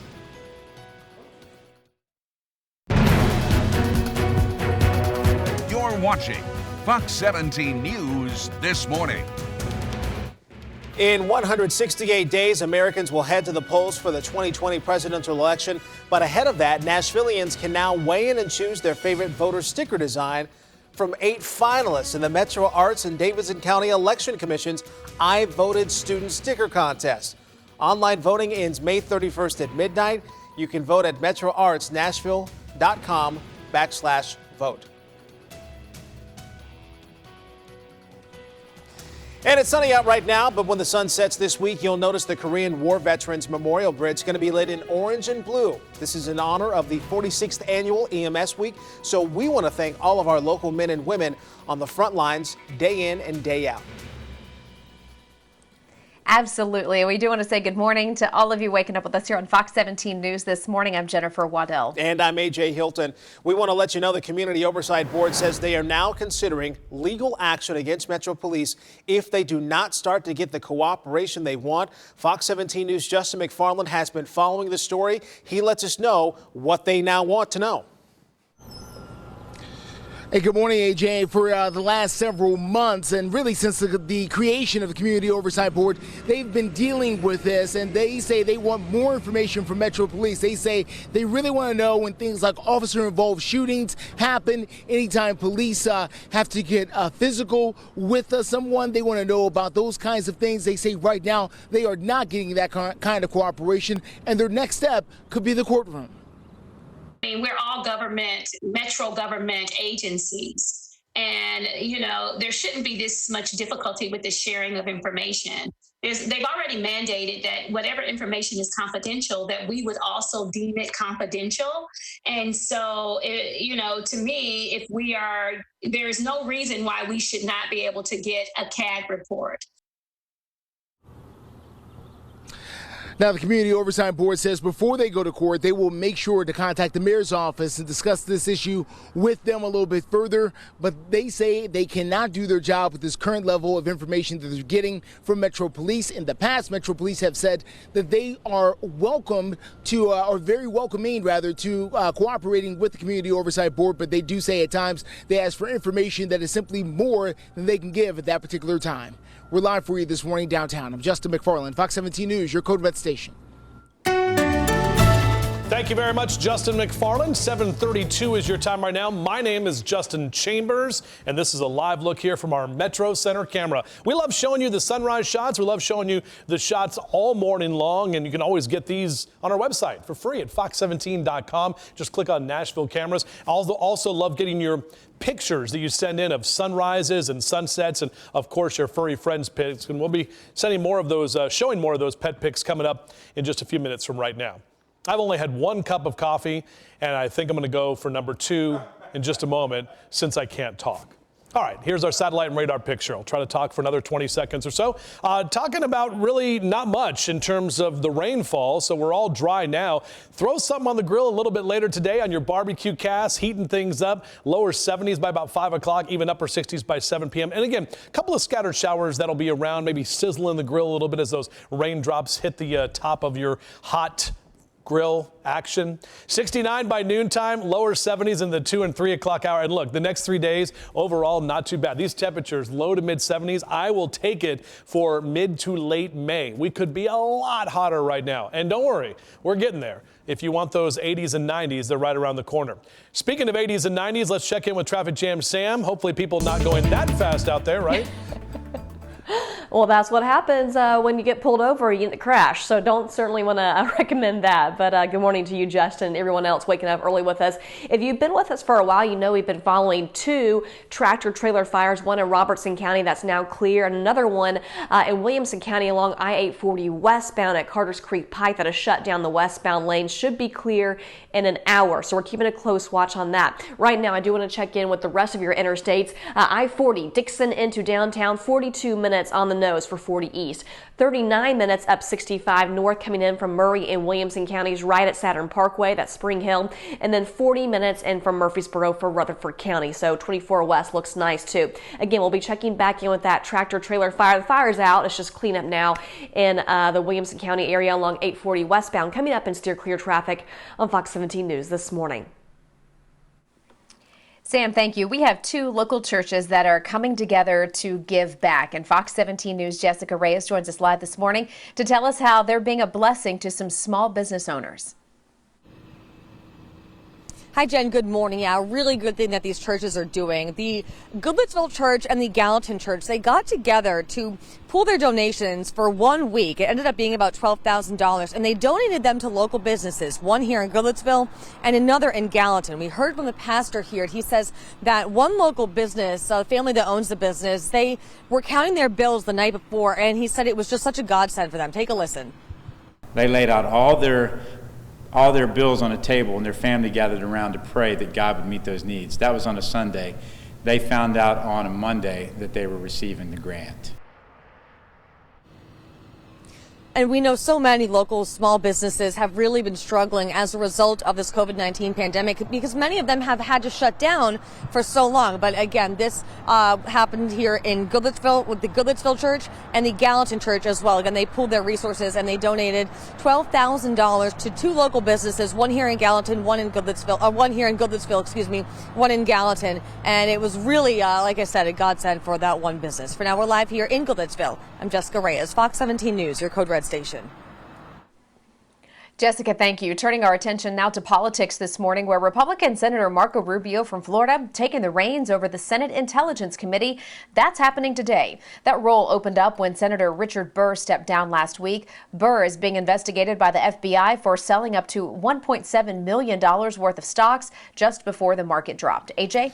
This morning, we now know that President Trump is taking a controversial drug to protect himself from COVID-19, and the decision is raising some concerns from people on Capitol Hill. Just yesterday, President Trump shared that he is taking hydroxychloroquine and zinc daily in an effort to stay healthy during the pandemic. The president has long touted the anti-malarial drug's potential benefits despite mixed medical reviews. House Speaker and Democrat Nancy Pelosi is among the skeptics.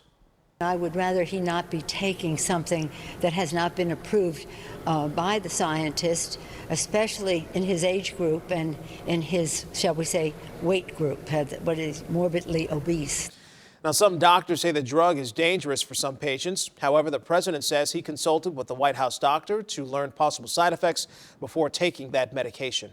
The COVID-19 pandemic has become a hot-button political topic, and according to today's number of the day, 47% of those polled for today's Scott Rasmussen say they felt the greatest threat from COVID-19 had been their health. Now, rural voters are more worried about the economy, while urban voters are focused on health. According to this ScottRasmussen.com national survey, another 47% are primarily concerned with the threat the virus poses to the economy. This is the third week in a row where polling has found an even divide among Republicans in rural and urban communities. So we know stocks ended the day up yesterday. Really, the Dow surging. The Dow S&P 500 saw their biggest gains in 6 weeks' time. This as gold prices also rose to a near 8-year high just yesterday. Let's take a look at what's expected on the markets today. And you can see we are expecting a down start. The Dow expected to start down slightly, 0.27%. Markets open in under an hour from now at 8:30. We'll take a live look once they do. If your kids have outgrown last summer's clothes, you may be in luck. The Wall Street Journal says between March and April, clothing prices dropped by 12%, a drop that was 4 times higher than what's expected for this time of year. The report says clothing is being discounted to level shoppers typically see on Black Friday. In addition to clothing, you can also expect to see discounts on mattresses, certain appliances, home and garden supplies, even some automotive items as well. Speaking of things dropping, JCPenney's plans to close nearly 200 stores this year. It comes just days after the 118-year-old company filed for bankruptcy. JCPenney has struggled to turn a profit for years, and the COVID-19 pandemic, the final straw. The retailer has 85,000 employees and several locations in the mid-state. An entire sports staff has been fired for misconduct allegations. Fox 17 News taking a look at the investigation from the University of Kentucky this morning. Your favorite NFL player may soon be sporting a mask. How football games may look when they return. We want to know what you're up to, and you can share it with us. All you need is a tablet or a smartphone and the free Fox 17 News app. Once inside the app, click on the Explore icon and then chime in. Choose a category, add media, click Continue to the photo library. I'm going to call this one News Team. And remember, friends don't let friends shoot vertically, so turn your smartphone onto its side just like a television. Can't wait to see what you send us. Good morning. It is 7:42 on this Tuesday. Got a live look at Nissan Stadium this morning. I know everyone is patiently waiting for sports to resume. Still waiting on when the Titans will announce that the practice facility has reopened for our Titans players as they get ready for this upcoming season. So make sure you stay with Fox 17 News because we are on it. We will let you know as soon as an announcement is made. New this morning, all 4 of the cheerleading coaches at the University of Kentucky have been fired. School officials say a 3-month investigation found the team had been involved in hazing and other inappropriate conduct at off-campus events. Take a listen. They failed to take sufficient steps to address the conduct.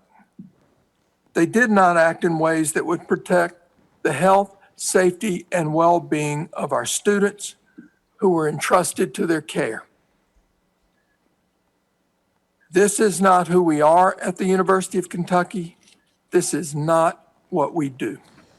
School officials say the cheerleaders said they would drink right in front of some of their coaches, and some are said to have had so much to drink that they needed medical attention. Kentucky's cheerleading team, one of the most successful programs in the country, they've won 24 national championships in the last 35 years. Also this morning, we have 2 NFL players now out on bond. Seattle Seahawks quarterback Quentin Dunbar and New York Giants cornerback DeAndre Baker are facing charges in an alleged $70,000 robbery in Florida that happened last week. Police say somebody stole cash and other valuables during a house party where people had been gambling. Neither of the players is allowed to leave Florida while they're out on bond. And NFL engineers and sports equipment company Oakley are now testing prototypes of modified face masks. New reports suggest there could be a recommendation that the NFL use those masks to protect players when the league returns to play. Oakley, known for its durable anti-fog eyeglasses and sunglasses. They're used by both everyday people and our U.S. military members as well. You know, Jen, you just mentioned Oakley. You know what I think of when I think of Oakley sunglasses? The Last Dance with Michael Jordan. He wears those Oakleys and look almost too small for his face. I'm sorry, You know what? And look, those Oakley sunglasses, what are they? Are they the razors or what are they? Yeah. I forget what they're called. I think you're right. You're on the right line. That style is still so popular today, even. It is. You're right. You're right. I'm going to get you a pair, Jen. I'd rock them. I know you would. Chambers, I'll get you a pair, too. Style. You guys done? You good? Called out. You good on the Oakleys, right? I'm just kidding. You know I love you.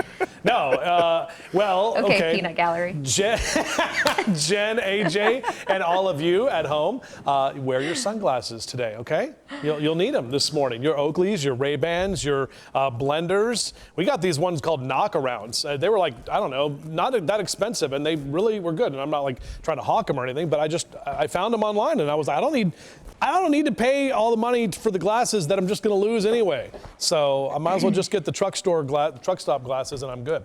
All right, here we go. So yeah, a little sunshine right now. Those clouds starting to build a little bit here from our Nissan Stadium camera as we look across the Cumberland into downtown Nashville. We're close to 60 degrees right now. These temperatures are a little cooler than where we were yesterday. Now there's still some humidity out there, about 81%, but it doesn't feel as muggy because those numbers are not as warm. Now your Doppler radar is pretty much all quiet right now. Watch what happens as we take you into the future here. This is called our future track. 12 o'clock. By the way, I'm the only one on TV that looks into the future. So here we go. This is at noon today. You can see a few of those little green blobs here and there. And as we go throughout the afternoon, 3, 4, 5 o'clock, some of you will not get any rain. Others will get a stray shower or two, maybe a rumble of thunder here and there. But overall, just kind of some spotty showers. Really hard for the computer models to kind of pick up what's going on because that's what it will be. It will just be of this scattered variety. So you can see Hank the bird kind of hanging out here, and the bird is the word cast. We're at 64 in the next couple of hours and close to 70 by about lunchtime. And we'll top out in the lower 70s this afternoon. You may see the birds fluttering their feathers and stuff as they get all cleaned off from some of the rain later today. I like when they do that. It's kind of cool. Lower 70s for your highs today. In fact, most of the southeast staying below average. We're talking about temps in the Bluegrass State, mainly in the 60s, and even close to 71 here in Nashville with 69 in Knoxville for this afternoon if you're heading to East Tennessee. Now, what's happening over the next few days? Large area of low pressure out west, big ridge of high pressure in the center of the country, and then what happens for us? This big old area of low pressure gets cut off from the general flow. So what happens is it just sticks around. This is tomorrow on Wednesday, still on top of us. Thursday, not really moving much. And that means we're going to have kind of a repeat performance of what we're seeing with our forecast. Almost like that movie Groundhog Day where, Bill Murray wakes up, hears the same song, it's the same thing. So that's what we're going to look for today, into tomorrow, and also into Thursday. The good news is our temperatures are staying below average with these scattered rain showers that'll be with us for the next couple of days before we get drier and much warmer this weekend. This is from Trish C., our Peyton and Tiny, our doggies right there looking really good, and we'll have more of those Furcast pet pics. Love showing you these great furry friends, and we love how you keep sending those pictures in as well.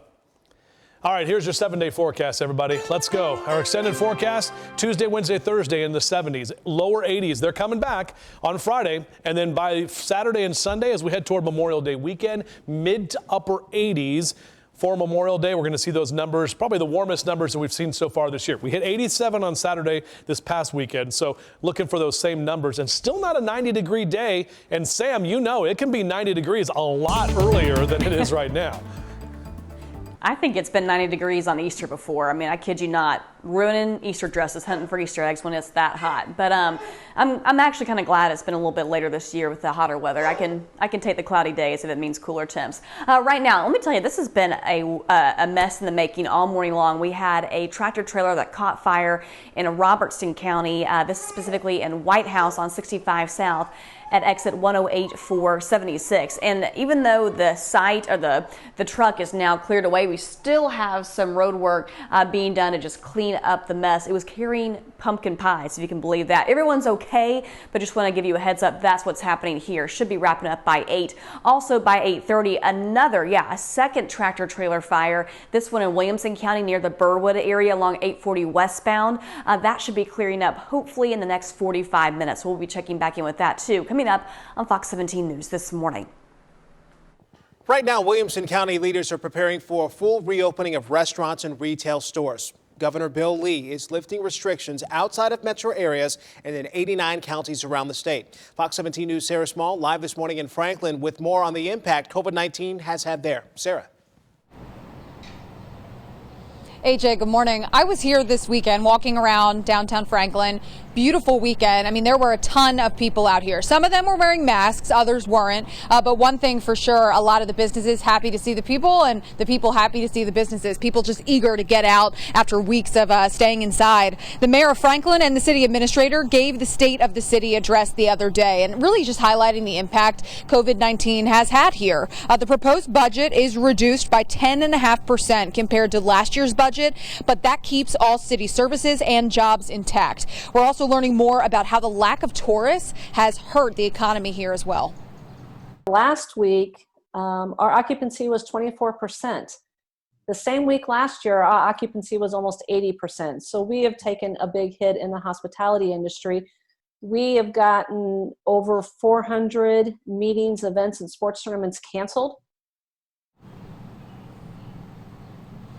Ellie Chin, who you just heard from there, goes on to say tourists help taxpayers essentially save more than $520 a year. So that is definitely a hit when we talk about that. So make sure you check your phones. Right now, we are sending you a push alert with some more information on where you can watch the State of the City address if you happen to miss it. And also coming up in our next half hour, we'll continue to look at the budget and things that are unfortunately having to change as we deal with COVID-19. Live in Franklin, I'm Sarah Small, Fox 17 News, your Code Red station. A more than $8 million contract with the state helped one business during this pandemic, but that money went on to an out-of-state company. Fox 17 News investigates why Tennessee's own companies were passed over for that deal. And as the coronavirus pandemic forces people to stay home, the urge to get outside is growing. We'll talk about the new trend that is blooming today. 6 minutes into the top of our 8 o'clock hour, got a live look from our Metro Center camera. Wow, those clouds really moved in, right? Looking kind of gloomy from our Metro Center camera. That's the Titans practice bubble in the center of your screen there. Right now, the temperature 59 degrees. You can always get those weather headlines on the right-hand side of your screen. Let's talk baseball for a moment because there's a major shakeup this morning in Major League Baseball. My goodness, we're learning that each game is going to cost the league about $640,000. Multiply that by an 82-game season, and you can understand COVID-19 is hitting Major League Baseball hard. The biggest loss will come from empty ballparks. In a memo from the commissioner, he said he hopes the delayed season can start around the 4th of July. And of course, we'll have to wait and see what happens when it comes to minor league baseball and our Nashville Sounds. Yeah, absolutely. I know a lot of folks are really looking forward to getting back to baseball here in Nashville, but we will wait and see. This morning, since the pandemic started, it's really upended a way of life for so many people. It's impacted how we shop. And now it's started this new trend that we've seen a couple of other times in history. We're talking about this resurgence of home gardening. For some first-time gardeners, this is about building something while keeping a positive outlook on the future. Other people are developing a green thumb out of necessity, though. You think about unemployed workers, they're growing their own food just to ease financial stress. And for those with underlying health concerns, it's a way to avoid some of the crowded grocery stores. It's been good for our mental health, but it's been really good as far as connecting with people as well. Even the little amount of money that I would spend on maybe an ice cream here and there, or like a special treat or alcohol, I've cut out completely to just basics. Interesting. These so-called crisis gardening trends, not a new phenomenon. As I mentioned, we've seen this happen before in history. The number of people growing their own food spiked during both world wars and during the 2008 financial crisis. If you're looking for something new to watch, George Lopez is releasing his first comedy special on Netflix this month. While this is the comedian's first special on the streaming service, he's had 4 HBO specials, the most recent in 2017. And actress Tara Reid may portray Carole Baskin in a movie adaptation of Tiger King. People reports the Sharknado star is in talks with producers to play Baskin. The 7-part Netflix documentary became a massive hit, people, of course, staying home during the COVID-19 crisis. There are several adaptations in the works, including an 8-episode scripted show starring Nick Cage as Joe Exotic.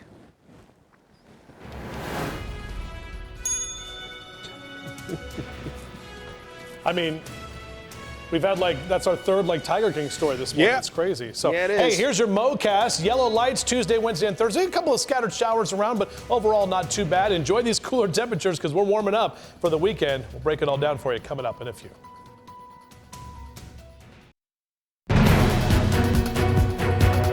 You're watching Fox 17 News this morning. An aviation unit from Fort Campbell plans to deploy our soldiers to South Korea this summer. They will replace the team from Fort Hood, Texas at the end of its rotation. The Fort Campbell unit will be deployed there for 9 months. Across the military, uncertainty about future jobs or COVID-19 is driving more service members to re-enlist or at least postpone their scheduled departures. As unemployment layoffs and a historic economic downturn grip the nation, the military, with its job security, steady paycheck, and benefits, looking more and more appealing to the folks who are, again, re-enlisting this morning. Thank you for joining us for Fox 17 News this morning. I'm Sarah Small. It is Monday, May 18th. The state of Tennessee will slowly start to lift restrictions as the month goes on, but local law enforcement says there are differences between laws and guidelines. Fox 17 News' Justin McFarland live with what is and isn't actually enforceable. Good morning. Hey, good morning. We're here in Nashville, and this is where a lot of attention has gone because the city has still largely put a big lockdown on certain places. Like here at the YMCA, they are still stopping gyms from opening up right now. But outside of Nashville, this is a very different story, even though the governor does have certain guidelines that he's put out there. Take a look, everyone. This is Executive Order 30. This is one of the orders that limits the amount of people that can gather for social occasions. The governor suggests inside of this order that no more than 10 people are able to gather for social occasions. However, there's police departments in several counties like Mount Juliet and city out there. They've decided that this is just a suggestion and not an actual rule. These are just guidelines. Sure. We talk about executive orders, but it isn't law. It's not a ordinance or anything that's enforceable. They're guidelines, and it's simply just they want people to use common sense to prevent the spread. Now, one more thing they're also watching out there is the lack of team sports. They say right now that is still not a good idea. They're still not allowing those kinds of things. So even though things are starting to open up, things like basketball games, volleyball games, baseball games, still being prohibited, not just in Mount Juliet, but all the other counties surrounding here in the Mid-State. We're live for you this morning. I'm Justin McFarland, Fox 17 News, your Code Red station. Good information as always, Mr. McFarland. Thank you for that. 4:33 is your time right now. This is a live look from our Metro Center camera. A lot of cloud cover out there. Got some rain that rolled through overnight, so may see some wet roads if you're out early this morning. And temperatures that are mild. You can always see those right there on the right side of your screen, as well as some forecast info. 67 your temp in Antioch, 65 Clarksville, and 66 in the borough to kick off your Monday morning. Here's a look at our satellite radar picture. We had some of those showers that rolled through, and you may have heard a few rumbles of thunder overnight, but overall we are looking mainly dry right now. We're still tracking more of those rain showers that are going to be rolling through as we head through the second half of the morning and into the early afternoon. This is our hourly future track. So look at that, 6, 7 o'clock this morning. Some of you in our northwestern counties will start to pick up a few showers. And as we get through about 10, 11 o'clock this morning, more of us right around the I-65 corridor will pick up some of that rain. That's right as the cold front starts to move through. You can actually see the red lines with the warmer air, and then there's the cooler air back behind it. Right after about 1 o'clock today, and we're talking about 65 in areas east, that's when some of those storms could fire, and they could be pushing out toward the upper Cumberland and the Plateau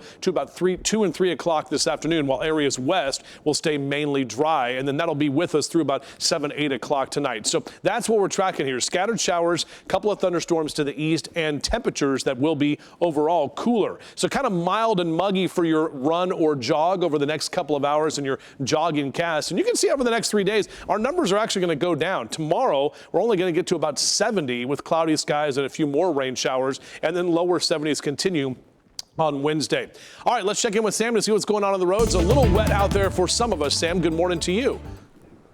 Yeah, good morning, Justin. We are certainly watching that as we are waking up and headed in. But regardless of the condition of the roads, wet or dry, maybe just damp, interstates are clear. No crashes to report right now. I-40 coming in from Bellevue, 16 minutes. 23 minutes coming in from Franklin. That's 65 north for Williamson County. And about 25 minutes for Rutherford County, specifically taking 24 west in from Smyrna. Coming up, we'll check in with the rest of your mid-state drive times and some of your gas prices if you need to fill up on Fox 17 News this morning.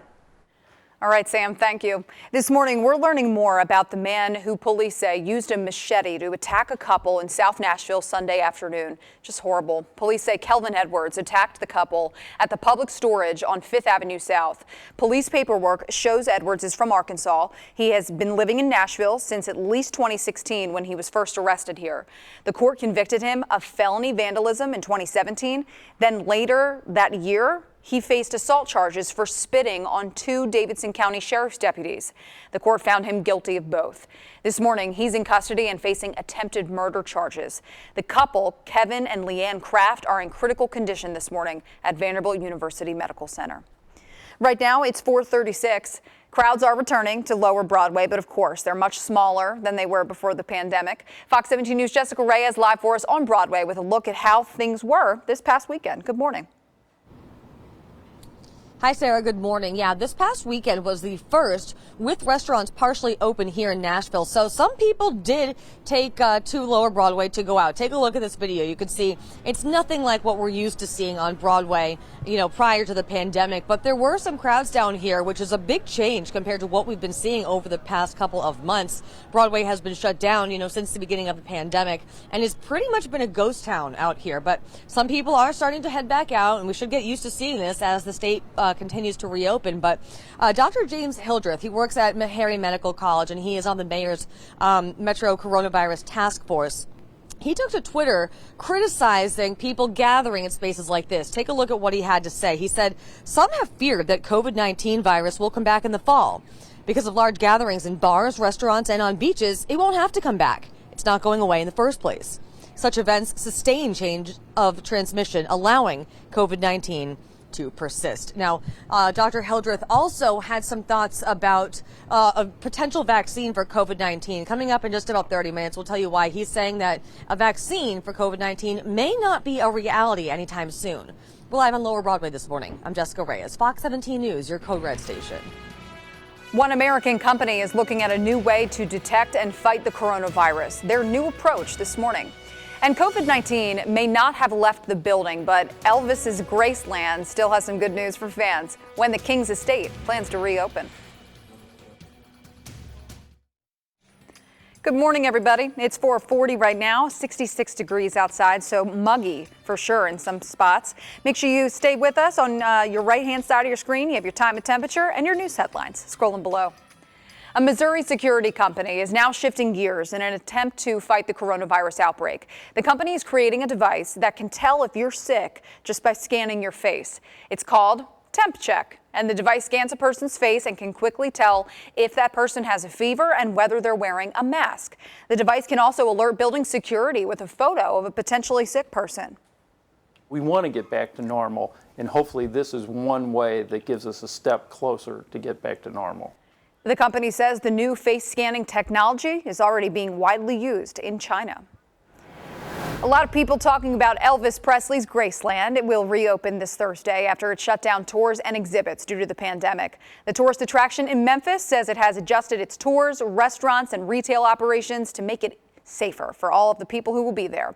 Elvis's home will follow 25% capacity rules, and restaurants, museums, shops, they will be limited to 50% capacity.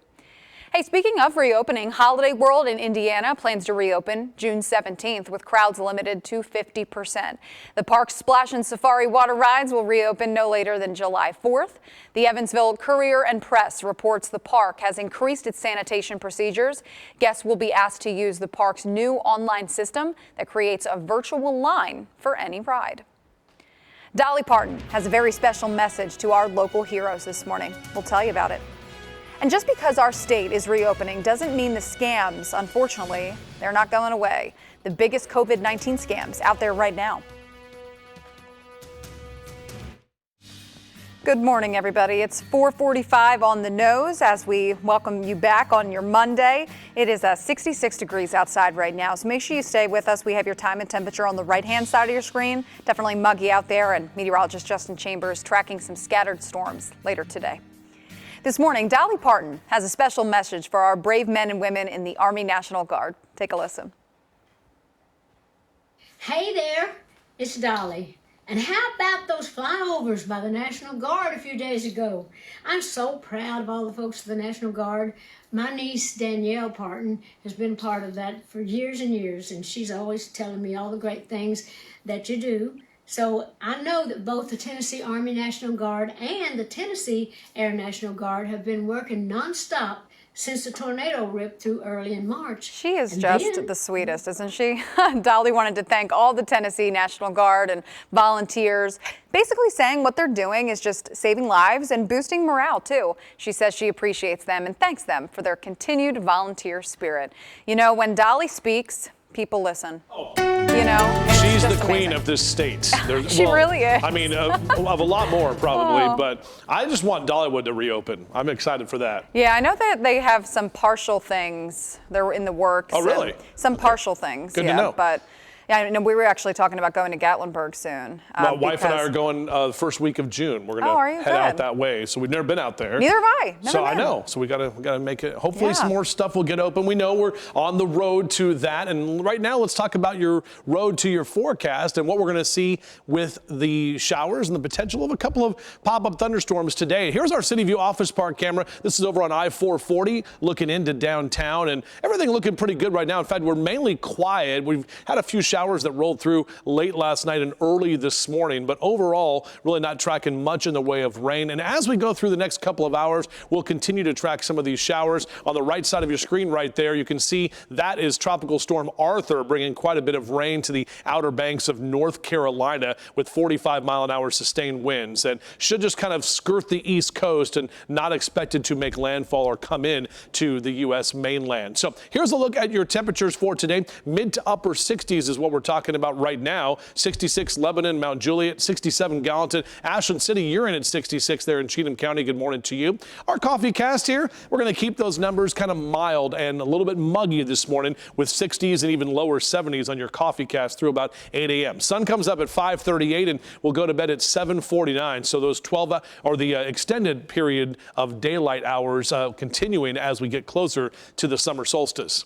Our quick glance forecast should top out right about 76, which will be cooler than where we ended up yesterday. Watch for a few afternoon pop-up storms. And again, those numbers that will be cooler than average. 79 is typically where we are as we head into the second half of May. We're going to mainly be in the mid 70s today, and actually will be cooler tomorrow. That's behind a cold front. This guy is going to be tracking across the mid-state. This is about 9 o'clock this morning, and you can see this thing is right on top of the I-65 corridor. So we're tracking this thing from west to east. As it pushes out later this afternoon, ahead of the front is going to be the best chance to pick up some storms. A marginal risk for some of our eastern counties here later this afternoon. But again, those storms are mainly going to be just spotty at best. Could pick up some strong to severe storms later this afternoon, but again, mainly for the eastern part of Tennessee. Now tomorrow, Back behind that, we'll see this area of low pressure basically on top of us. And what we're going to be seeing with that, cloudy skies and cooler temperatures, also some rain showers that'll be with us, not necessarily storms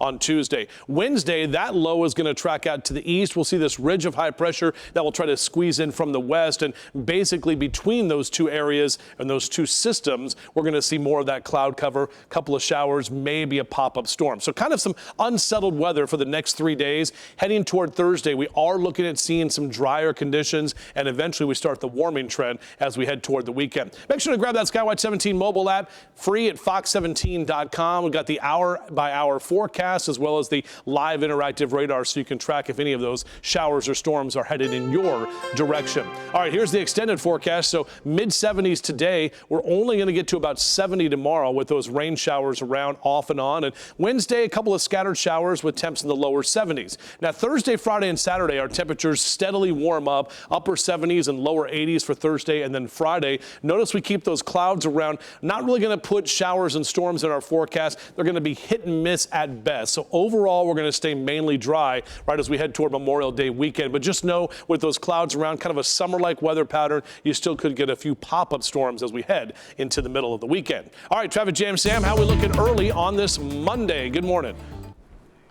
Hey, good morning. Yeah, Monday, May 18th is the date. So good morning to you. Want to check in with your mid-state gas prices. Got to say, I was in Birmingham over the weekend and I filled up for $1.47. So I thought that was pretty decent. We are seeing some prices around that and some a little bit lower, some a little bit higher. Right now, $1.39 the Citgo on South 1st Street. That's in Pulaski, so Giles County. $1.39, not bad. Up to $1.49. This is in Murray County, Columbia, specifically at the Phillips 66 over on Hatcher Lane. And then still under $2, but still a little bit higher, $1.88, the Sam's Club on Mallory Lane in Franklin, so Williamson County. We'll check in with the rest of your mid-state gas prices throughout the morning as they begin to change, and we'll also check in with those drive times next at 5 on Fox 17 News this morning. All right, thank you, Sam. You know, I don't know about you, but I've noticed all over social media, all of my friends, a lot of different families getting a pet during quarantine. Obviously, everyone's home, so what better time than the present, right? I have not gotten one. Don't remind me. But the Better Business Bureau is warning of a recent spike in quarantine puppy scams, saying people are advertising pets that don't really exist. So this is definitely a problem. Investigators say scammers convince the prospective owners to send money up front. They say if you don't get to see the pet beforehand, that's a red flag. To avoid being taken advantage of, always visit the puppy first and don't wire any money using a Cash App or a gift card. Oh, they're so cute. More states are reopening, and now authorities warn more scams also on the rise, too. Phony COVID-19 test kits, counterfeit respirator masks, bogus treatments. I mean, just to name a few of the thousands of fake coronavirus-related products that are out there right now. Operation Stolen Promise, it's run by Homeland Security, has already led to more than 530 seizures of faulty, fake, and prohibited goods. They also found some businesses are trying to fraud the federal Paycheck Protection Program, pretending to have employees when they don't. It's vital that this money goes to the small businesses and hardworking Americans that need the money right now. And we can't afford to have it diverted to fraud, waste, and abuse. So far, Operation Stolen Promise agents have seized more than $3.4 million in illicit proceeds. They say they will continue to target anyone who tries to take advantage of the coronavirus pandemic. Unfortunately, like with anything, people will try to take advantage of you. 4:52 right now. UV light is said to kill coronavirus, and one company wants to harness that power. The new protection that will go right on your face. A big congratulations are in order for all of our grads, and the community is coming together to make sure that they feel special. The parades, the free food, all for our graduates this week. Good morning, everybody. 4:56 right now, 66 degrees here in Nashville. Your time and temperature always on the right-hand side of your screen. We're a couple minutes out from our 5 o'clock hour. Make sure you stay with us. We're live till 9:30. Some good news this morning. A new device worn under your face mask. It could provide extra protection against the coronavirus. It's called an AIR device and uses an ultraviolet system to kill particles that can get through N95 masks. The company who makes the device also says it can sanitize the masks using the lights. That's pretty cool. The device is reusable and has a rechargeable battery pack, and it could be on the market as soon as this summer. Will Smith and his wife, Jada Pinkett Smith, are doing things Big Willie style, giving a Memphis mother and Uber driver a brand new car. Earlier this month, Tammy Rivera appeared on her talk show, the internet talk show that Pinkett Smith runs, talking about delivering more than 1,000 meals to hospital workers. It all started when a passenger who was a nurse told her she never had time to eat dinner. So Rivera started raising money and used it to buy and deliver dinners to emergency room workers. They are leaving their family, they're working overtime, they're working extra hours, and they're the first people that if someone thinks they have the COVID virus, they're the first ones that greet those patients. That is so awesome. Will and Jada's foundation bought the car from Auto Nation, which is also donating $5,000 to help Rivera feed healthcare workers. Nice to see that. And she looks good in that car, too. Just days after announcing it would end Hazard Hero Pay to frontline workers, Kroger is now giving full-time employees a $400 bonus. The company says the one-time payment is a way just to say thank you to the employees who worked during the pandemic and who are continuing to work. As a part of the thank you pay, full-time employees will get $400, while part-time associates will get half of that. The coronavirus pandemic has changed the way we celebrate so many milestones in our lives. Graduations, no exception, as we've been telling you. The class of 2020 is understandably disappointed. You know, they worked hard, they can't walk across the stage like they planned, but one Nashville church wanted to make sure its graduates got the recognition that they so deserve. This weekend, Hopewell Missionary Baptist Church organized a parade for them. The March tornado destroyed their church and the buildings, but they wanted to find a way to make sure that they just felt a sense of community during these really hard times. It's very important for us to come together. It's very important for us to come and acknowledge these young people who have gone to school for 12 years, gotten their education. We want to acknowledge them. We want to acknowledge their parents and even our church who has contributed to the life of all of them. So all of the community should come together and embrace these young people at this moment. That's awesome. You hear all the honking in the background. As for when Hopewell plans to rebuild, they're still meeting with and talking with contractors and insurance. You can see the church video there. Needless to say, it's been a tough 2 months, but they are making some progress. Krispy Kreme has a treat, no pun intended, for graduating seniors this week, and it is free donuts. High school and college grads who can prove they're seniors can get a free box tomorrow. Together, the donuts spell out 2020, which is, of course, the year that they're graduating. So, hey, you know, if they can have a sweet treat, I think that's also a nice thing to give our graduates. Good stuff. Yeah, free anything is good for sure, especially when it's free donuts. All right, temperatures staying below average not only today, but for the next couple of days before we warm back up as we head toward Memorial Day weekend. We'll talk about that and we'll track the chance for rain and storms coming up on Fox 17 News this morning. Let's go. You're watching Fox 17 News this morning. COVID-19 cases continue to rise in Tennessee. The state has 17,388 confirmed cases. Sadly, 298 people have died. More than 325,000 have been tested and more than 9,000 have recovered. The state is also facing large budget shortfalls like much of the country. Over the weekend, Governor Bill Lee addressed how the state will make ends meet as the economic fallout continues. He says nothing is off the table when it comes to budget cuts. Good morning, and thank you so much for joining us for Fox 17 News this morning. I'm AJ Hilton. And I'm Jennifer Waddell. We're glad to be here for you. I want to let you know this morning we have a husband and wife who are waking up in the hospital after a machete attack in Nashville. What a bizarre story, but this morning we do know that one man is facing charges. His name is Kelvin Edwards, and this appears to have been a random attack. Again, this happening in South Nashville at the office at the Public Storage on 5th Avenue South. It happened just yesterday afternoon. Officers tell Fox 17 News Edwards hid the machete in one of the bins at the public storage spot. In an interview with the detective, Edwards talked about his anger over the COVID-19 shutdowns and how he couldn't get into the rescue mission. I'm shocked. You know, I know stuff happens down here in downtown, but to run into it is kind of scary. Fox 17 News will continue to update you as we learn more information about this attack. In about 30 minutes, we're taking a look at Edward's criminal arrest record here in Nashville and tell you why he's been on their radar for a few years now. And right now we have 13 people who live at an assisted living facility in Springfield who have now tested positive for COVID-19. Springfield Heights announced the outbreak over the weekend. We're learning 5 employees also are COVID-19 positive. Facility leaders say they tested all the people who live and work there. Those who tested positive are now in isolation, either on site or recovering at home. And all the other people who live there have now been placed in what they're calling an in-room quarantine.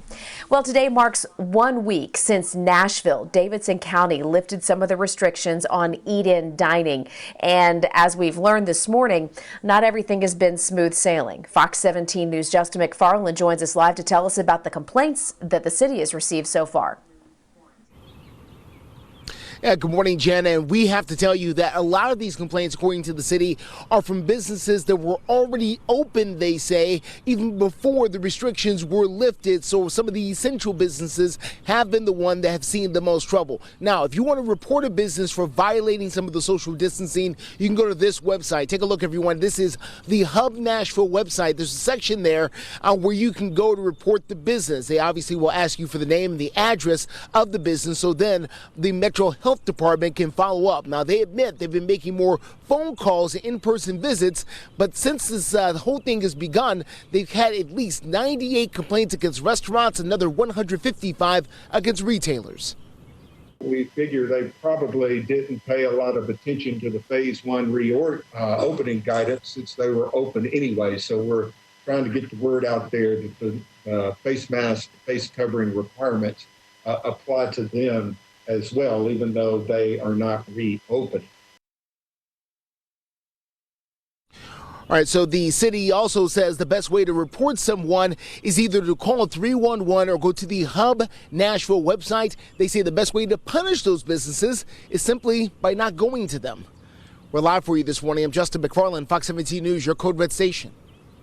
Thanks so much, Justin. 5:03 is your time. Just about to click over to 5:04. It is Monday, May 18th, and a live look from our Metro Center camera. Start off with some cloud cover out there. We did have some rain showers overnight, so you can see the wet roads down below, and we're going to continue to see more of that rain develop as we head later into the day today. A couple of afternoon thunderstorms, especially for some of our eastern counties as well. That's what we're tracking. You can see on our satellite and radar picture, most of this rolled through in the overnight hours. You may have heard a rumble of thunder or two, but we pull back a little bit further. Still developing a few showers as that cold front is crossing the Mississippi River right now. As that moves closer to us, we're going to see that potential for a couple of showers and pop-up storms this afternoon. That's what we're going to go for today. Scattered showers, few storms to the east, and temperatures that will be cooler, especially behind that cold front that's making its way here. Mid to upper 60s here over the next couple of hours as you grab a cup of coffee and hang out with us on your Coffee Cast. The sun coming up in just about 30 minutes or so from right now at 5:38 on your Monday morning. 79 is typically where we are this time of year. Most of us will be in the low to mid 70s for this afternoon. Let's check with Sam to see what's going on early on the roads. Good morning to you, Sam. Hey, good morning. Not much happening yet, but again, as more of those businesses reopen, more people are headed back in. So the traffic is gradually coming back. Want to show you a look at your drive times now. I-24 coming in from Hopkinsville. Good morning to our Southern Kentucky viewers. Want to make sure to always include your commutes too. I-24 Hopkinsville into downtown about 1 hour and 5. So not bad whatsoever. 28 minutes in from Ridgetop. That's taking 65 south north of town, and 38 minutes in from Gallatin. So all these drive times going to be a speed limit drive-in for you with no delays. We'll check in with more of your mid-state drive times throughout your commute on Fox 17 News this morning. All right, thank you, Sam. Researchers say they are making progress when it comes to developing a COVID-19 vaccine. The National Institutes of Health has started human trials on some possible vaccines. Institute researchers say it could start large-scale testing on the most promising vaccines by July.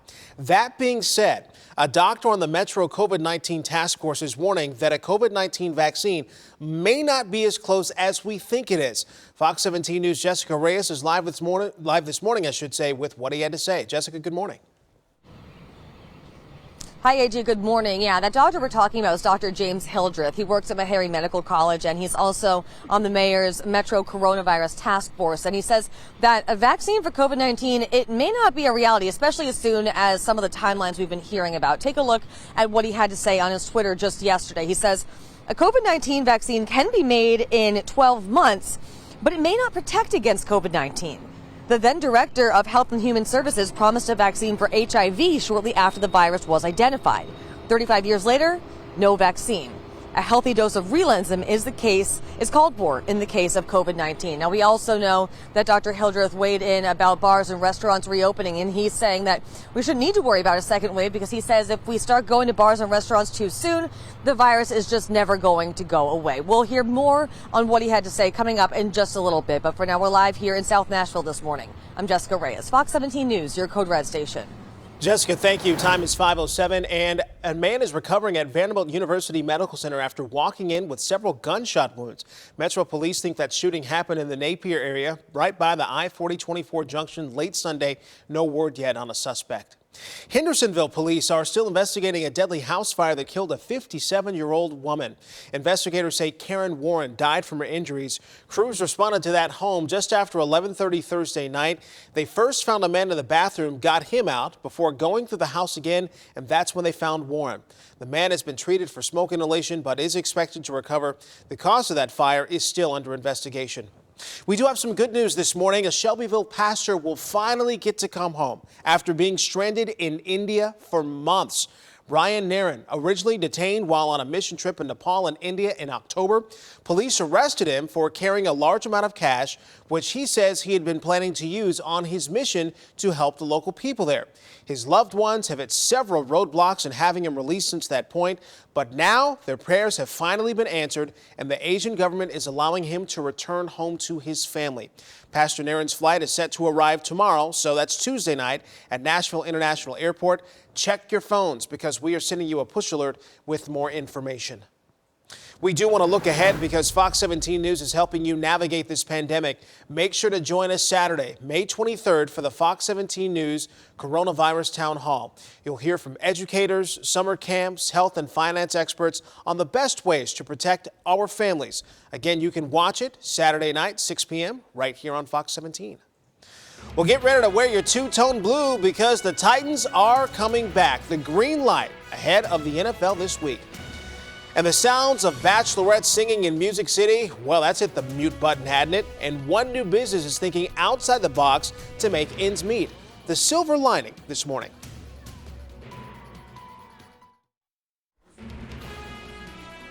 Good morning, and thank you for joining us for Fox 17 News this morning. It is Monday, May 18th, and a live look at Nissan Stadium this morning, home of our two-tone blue, the Titans, and several professional football programs now able to reopen their training facilities, some of them as early as this week. It'll be the first time since the pandemic hit. Now, over the weekend, the NFL did authorize the plans to reopen facilities if local regulations allow it. Some teams say they will have a limited number of staff on hand and will take full safety precautions.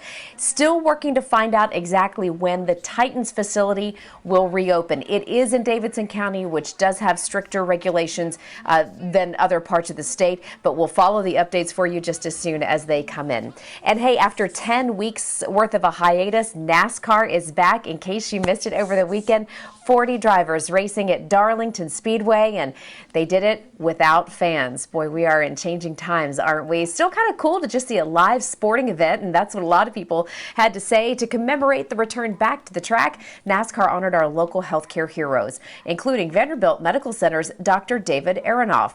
Ricky Stenhouse Jr. had that doctor's name on his car during the event.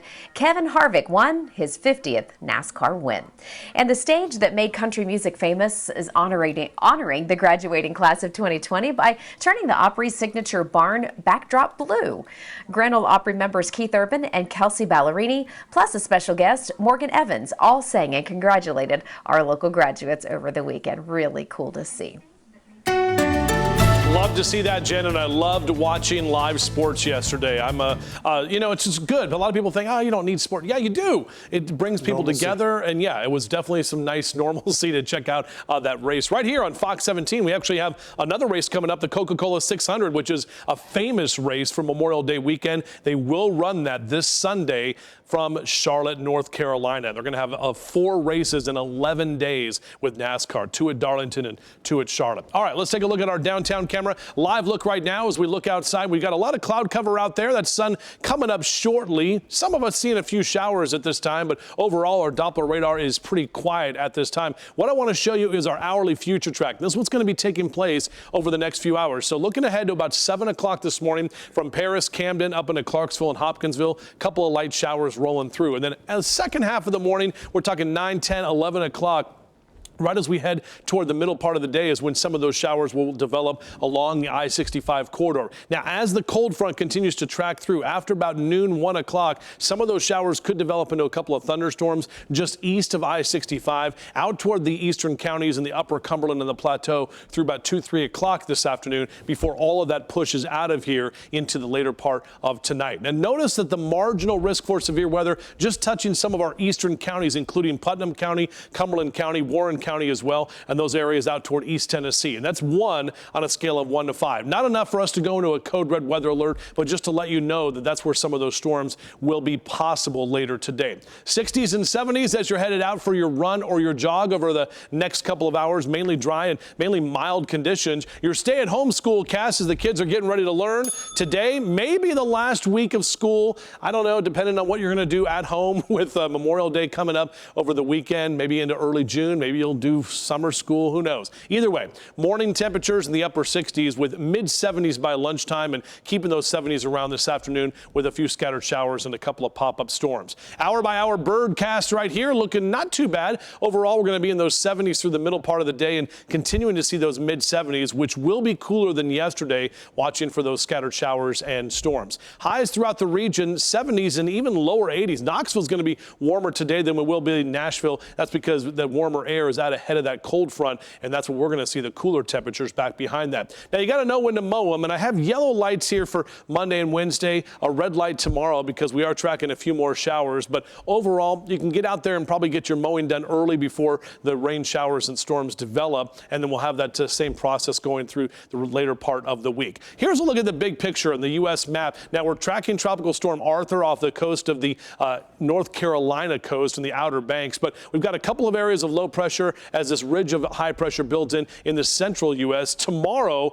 that ridge builds a little bit stronger, and you can see 2 areas of low pressure, one on the west coast and one basically right over the top of us here in the mid-south, and that is going to bring cooler temperatures our way and more scattered showers for us by the time we head toward your Tuesday. So here's a look at your extended forecast. After mid-70s today, we only get to about 70 tomorrow. We'll keep those lower 70s around Wednesday with, again, scattered showers each afternoon for the next 3 days. We start the drying process Thursday and Friday. Overall, not looking very wet as we head toward Memorial Day weekend. Will definitely be warmer. You may get a stray pop-up shower or thunderstorm each afternoon, but right now I'm not going to put it there on that extended forecast, but we'll keep our eye on that. Definitely warming up to the mid to upper 80s for Sunday this upcoming weekend. All right, let's check with Sam to see what's going on the roads. A little wet out there on some roads this morning. Sam, good morning.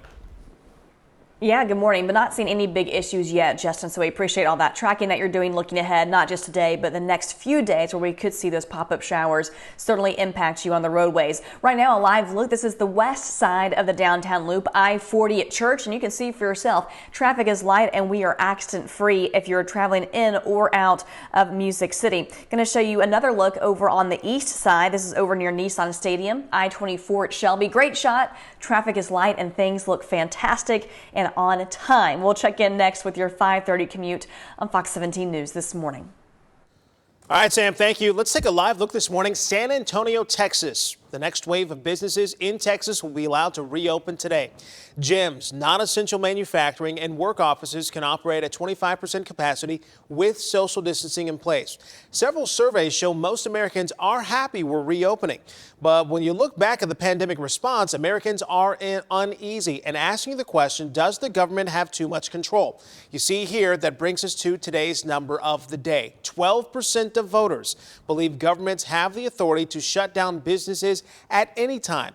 According to a JustTheNews.com survey, 41% believe they have the power only in an extreme emergency. However, that kind of authority comes with a hefty price tag.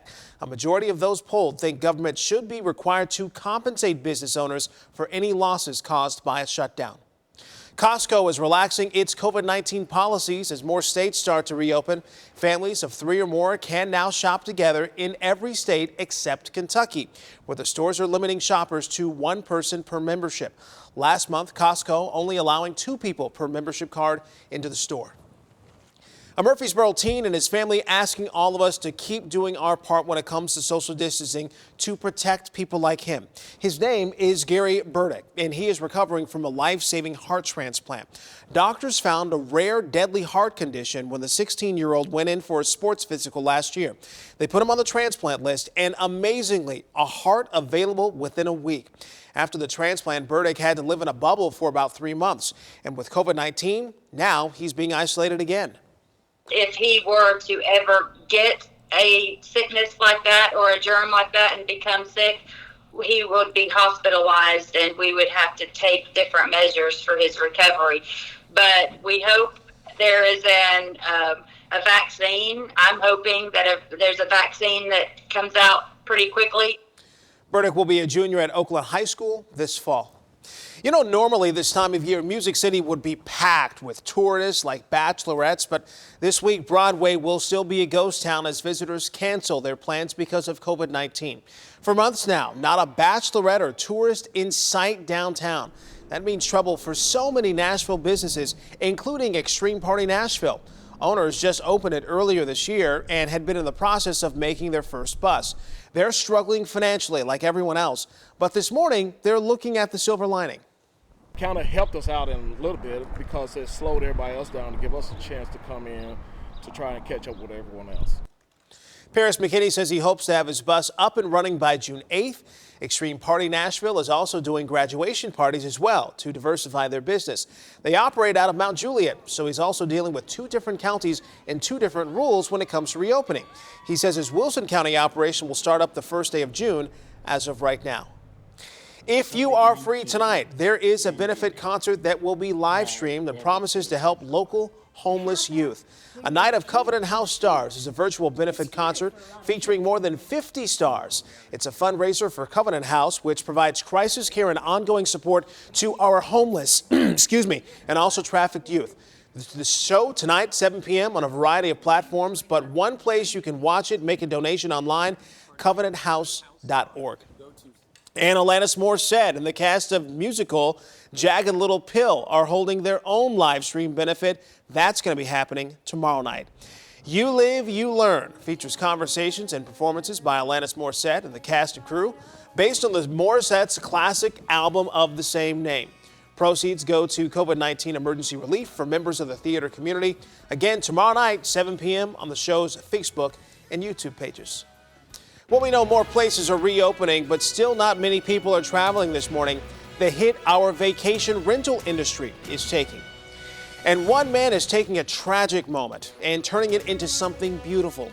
The story behind each piece of homemade furniture.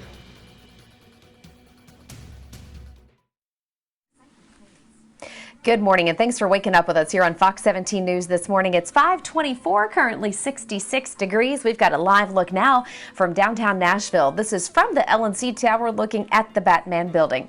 We'll be your live local news source through 9:30. A reminder, we do have that 9 a.m. COVID-19 special where we talk all things regarding the pandemic and the local impact. So make sure you keep it here for that this morning at 9 a.m. We are getting into the summer season, and for Nashville, that would usually mean booked up hotels and the hottest music tickets around. But not this summer. Matter of fact, the industry is hurting so badly right now, whether it's hotels, restaurants, live events, or short-term rentals. And that's what we want to talk about this morning. Right now, property owners that we've had a chance to talk with have little to no reservations at all for the next few months. Most of these short-term rental owners rely on the rental income. They rely on that to pay their mortgages and their taxes, and without the rentals, they have no way to pay their bills. We actually bought this house a little over a year ago with the idea that we were going to build this fantastic home, and the ability for us to do that and finance some of those things was through Airbnb. With that money, it pays about 2/3 of our housing costs, and that's now gone. Airbnb hosts say they saw about $1.5 billion worth of bookings vanish in March. Airbnb right now is still calculating April's losses.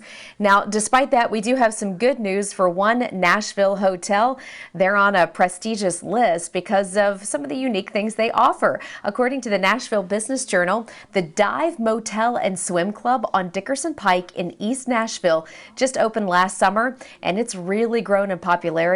It's the only hotel from Tennessee that is now named to Condé Nast Traveler's 2020 hot list of 76 hotels in the U.S. This article goes on to talk about all of the interesting features of this spot. The owners say they're hoping to reopen the Dive Motel soon with social distancing measures in place.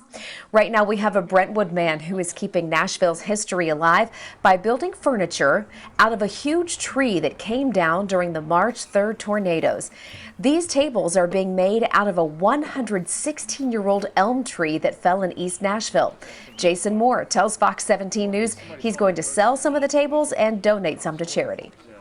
There's just too much history to let it go to the landfill, so that's what we do. We repurpose the trees, turn them into hopefully into an heirloom piece of furniture for future generations.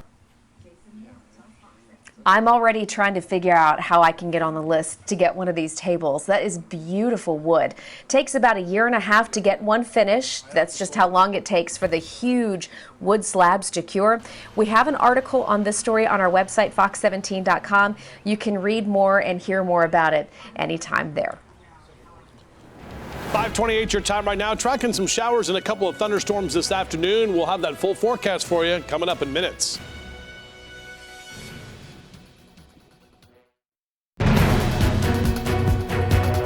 You're watching Fox 17 News This Morning.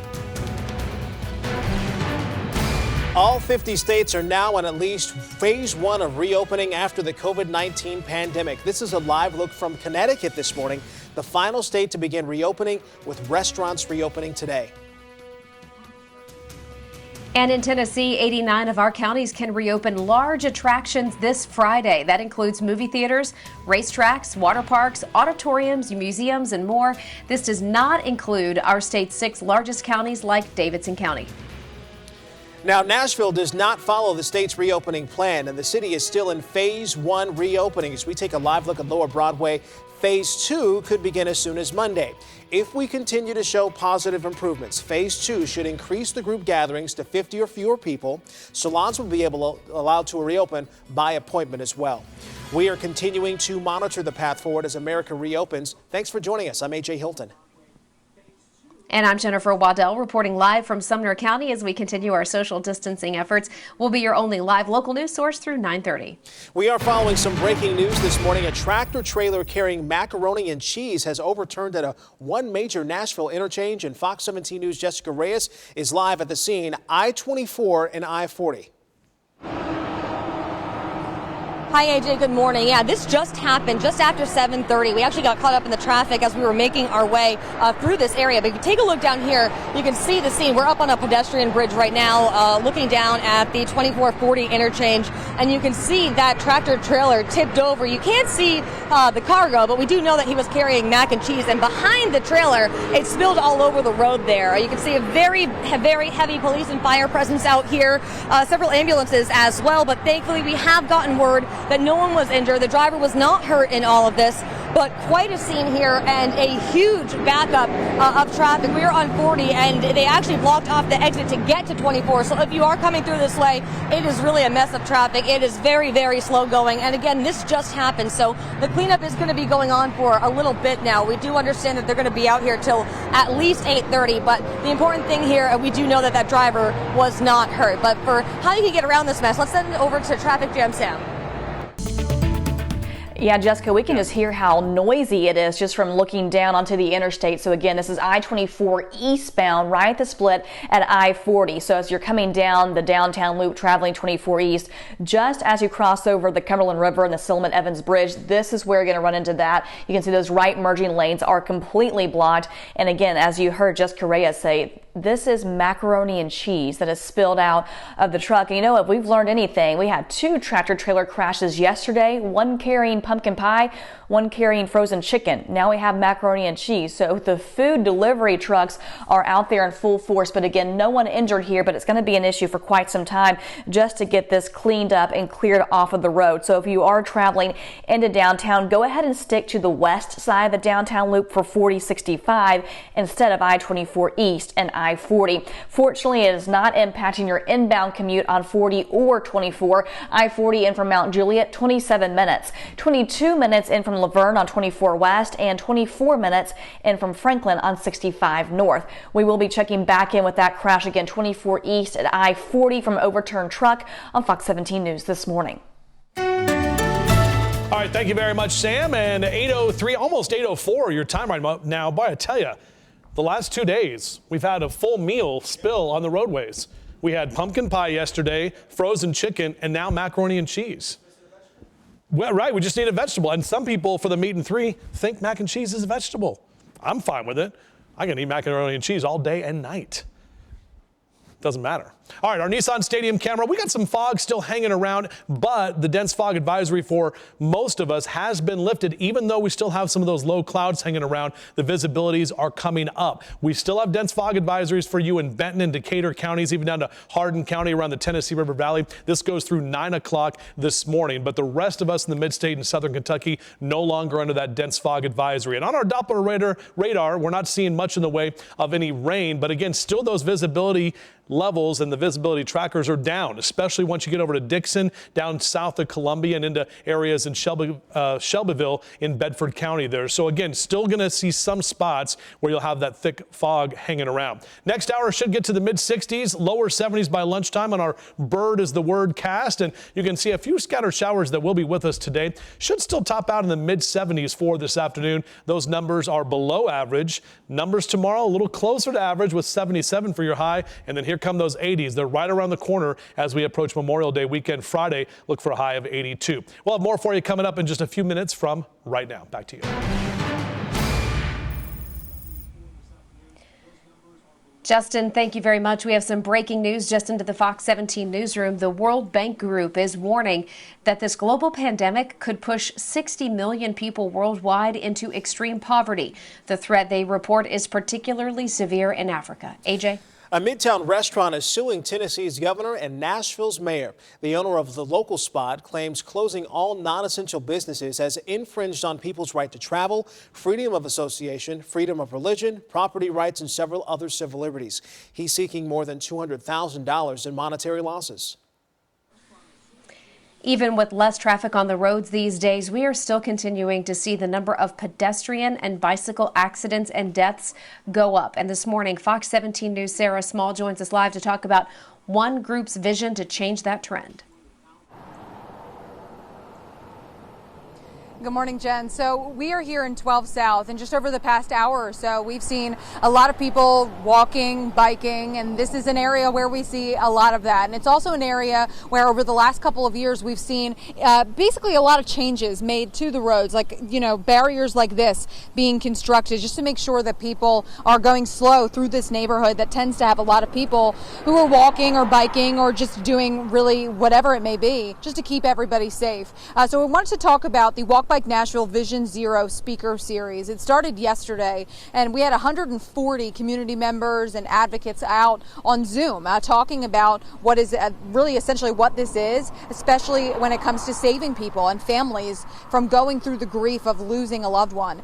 Deadly crashes involving people walking, biking, or crossing the street are up 33% in 2020 compared to this time last year, and the goal is to make that zero. Last year we had more than 30 people killed in this manner. Walk Bike Nashville and other advocates say improving intersections, reducing speeds, and education, that is all a part of it, but it's not the singular focus. And the problem in Nashville is worse all across the board in all of our neighborhoods. We're number one in crashes, number one in injury crashes, number one in speeding crashes, and number one in crashes that involve either 16 to 24-year-olds or seniors. Those are all things that will also be a part of our Vision Zero plan, in addition to a real focus on our most vulnerable users in the system. Walk Bike Nashville speaker series is actually continuing. This is something that it's also providing updates on, but it's also giving people an opportunity to ask questions about. So coming up in our next half hour, we're going to talk about how the challenges have increased when it comes to managing our state roads with Walk Bike Nashville. We're live in Nashville. I'm Sarah Small, Fox 17 News, your Code Red station.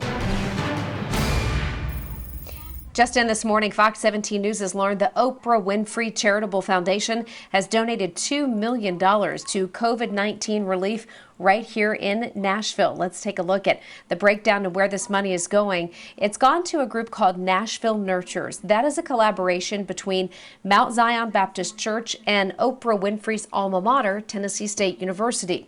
The charity used the money to buy more than 10,000 gift cards for food and then distribute them across the community. Second Harvest Food Bank also received money from Oprah Winfrey's foundation. Make sure you join us tonight at 4 and 5:30. Fox 17 News' Erica Glover speaks with Oprah Winfrey about this donation to our community. There will be a virtual concert to help raise money for Feed the Frontline. This concert will feature 3 separate mealtime streams during breakfast, lunch, and dinner on CMT's Facebook and YouTube channel. So who's slated to be there? How about this lineup? Brad Paisley, Rita Wilson, Sheryl Crow, Billy Ray Cyrus, Faith Hill, Tim McGraw. Whew. Just some of the big name performers. Other celebrities, including Titans QB Ryan Tannehill and former Tennessee Vol Peyton Manning, will also make appearances. The money raised will go to buying food from struggling restaurants, then donating those meals to our frontline heroes and essential workers. A new study that could help treat one symptom of COVID-19, the drug that might make it easier for patients to breathe. And the Metro School Board voted to close up to 4 Metro schools just last night. We'll tell you what could be next for the buildings in just a few moments. Good morning at 8:13. We are following some breaking news coming to us out of Los Angeles. Want to pull up the tweet. This is coming from Fox 11, our sister station out there. The Los Angeles Police Department said an unidentified male has washed ashore in Venice Beach early this morning. This coming just days after former WWE star Shad Gaspard had been lost at sea after lifeguarders rescued his 10-year-old son. So his 10-year-old son and him, they went missing on Sunday just after 4 p.m. And now this unidentified body is washed ashore. Still, they have not said if this is in fact Shad, but we will keep you updated as we do work to learn more. Jen. And more breaking news from overnight. We have a shooter on the run after injuring an 18-year-old in Bellevue. It happened on Hicks Road, right behind the new mall, 1 Bellevue Place. Police are looking for the shooter and one other person who had been in the getaway car. The man who got shot is in the hospital with life-threatening injuries. Also this morning, an elderly couple is recovering after a house fire in North Nashville overnight. Metro Police tell Fox 17 News the man woke up to the smell of smoke, and both of them went to the hospital for smoke inhalation. They are both expected to be okay. And let's head to Hopkinsville now, where a fire has claimed a life. This morning, we're learning that a mother and her 3-year-old daughter both killed in that house fire. It happened in Madisonville, Kentucky, just north of Hopkinsville. State police believe the fire started in one of the bedrooms. Fox 17 News sending you a push alert now with more details on this tragic fire. AJ? We are continuing to follow COVID-19 cases here at home. In Tennessee, there are now more than 18,375 confirmed cases and 305 deaths. That means the death rate in Tennessee sits at 1.66%. Thankfully, 60% of people who have tested positive in Tennessee have already fully recovered. Now let's switch to Kentucky. There are more than 8,000 confirmed cases of the virus and 366 Kentuckians have died. That's 20 new deaths in just one day. The death rate in Kentucky is at 4.5%, which is still below the national average, and 35% of people who have tested positive have recovered. 4 Metro Nashville schools will not be reopening in the fall. They are part of a consolidation effort for Nashville schools. A lot of families wondering about the future of their children, not just because of the pandemic, but now because their schools won't reopen at all. Fox 17 News' Justin McFarland is live to tell us what's next for the buildings being closed and those families. Yeah, good morning. Those families will all be consolidated into other schools in the district here, but this is one of the schools that is shutting down here. This is Robert E. Lillard School on Kings Lane. It opened up as Kings Lane Elementary back in the 1960s, but it is not going to be a school anymore. The school system did shut it down just last night, and it has several other schools that are going to be shut down here as well. Take a look, everyone. Here are some of the plans that the school board did pass just last night. It's going to consolidate Lillard here into Alex Green School. Then the kids from Jolton Middle School are going to be going to Haynes. And then it's also going to consolidate the school from Buena Vista over to Jones Palidia. That is going to be happening as well. They're even closing the Cone Alternative School as well. That's a high school for some school children. They're going to be going back to their regular schools in their district. Now, some people felt as if this whole thing was rushed. Other people felt like this was a needed something that was needed here in the district to save around $3.5 million a year. The school superintendent says that the schools will be used for something else, but she already knows what they won't be. None of these spaces are intended to just sit vacant without usage. The board will ultimately decide on the use, and none of them currently are plan to go to the charter sector. So I just want to be clear about that. They also say it's very important that the schools will be transferred into something that lives up to the name of the person that they were named after. For instance, Robert E. Lillard was a longtime Metro Council member and judge here in Nashville, an African-American who broke ground in many different situations here in the city. They want to make sure the school, or whatever it becomes, lives up to his name. We're live for you this morning. I'm Justin McFarland, Fox 17 News, your Code Red station. Justin, thank you. We are also following some breaking news as we take some live aerial shots this morning coming from Midland, Michigan. This is where 2 dams broke. This is about an hour north of Flint, and we know that 10,000 people have evacuated. And take a look at these shots. This city is underwater. So 10,000 people have already evacuated, and the governor has also declared a state of emergency. One of the things that they were talking about is the city could be under 9 feet of water in the next 12 to 15 hours. And well, you can see it here. The city is in fact underwater. A little bit of perspective for you this morning. We are hearing that it's a massive effort right now. They say under a worst case scenario, this could approach 4.5 to 5 feet higher than the last historic flood in 1986. Matter of fact, some leaders up there calling this the equivalent of a 500-year flood.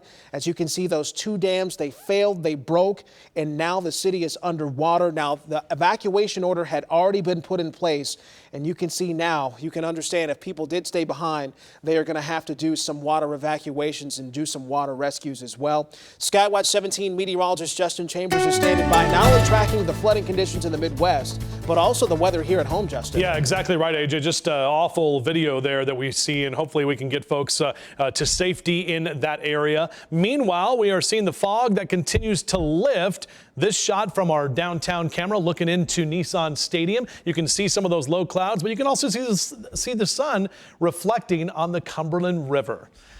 Whew. Not a bad start to our morning.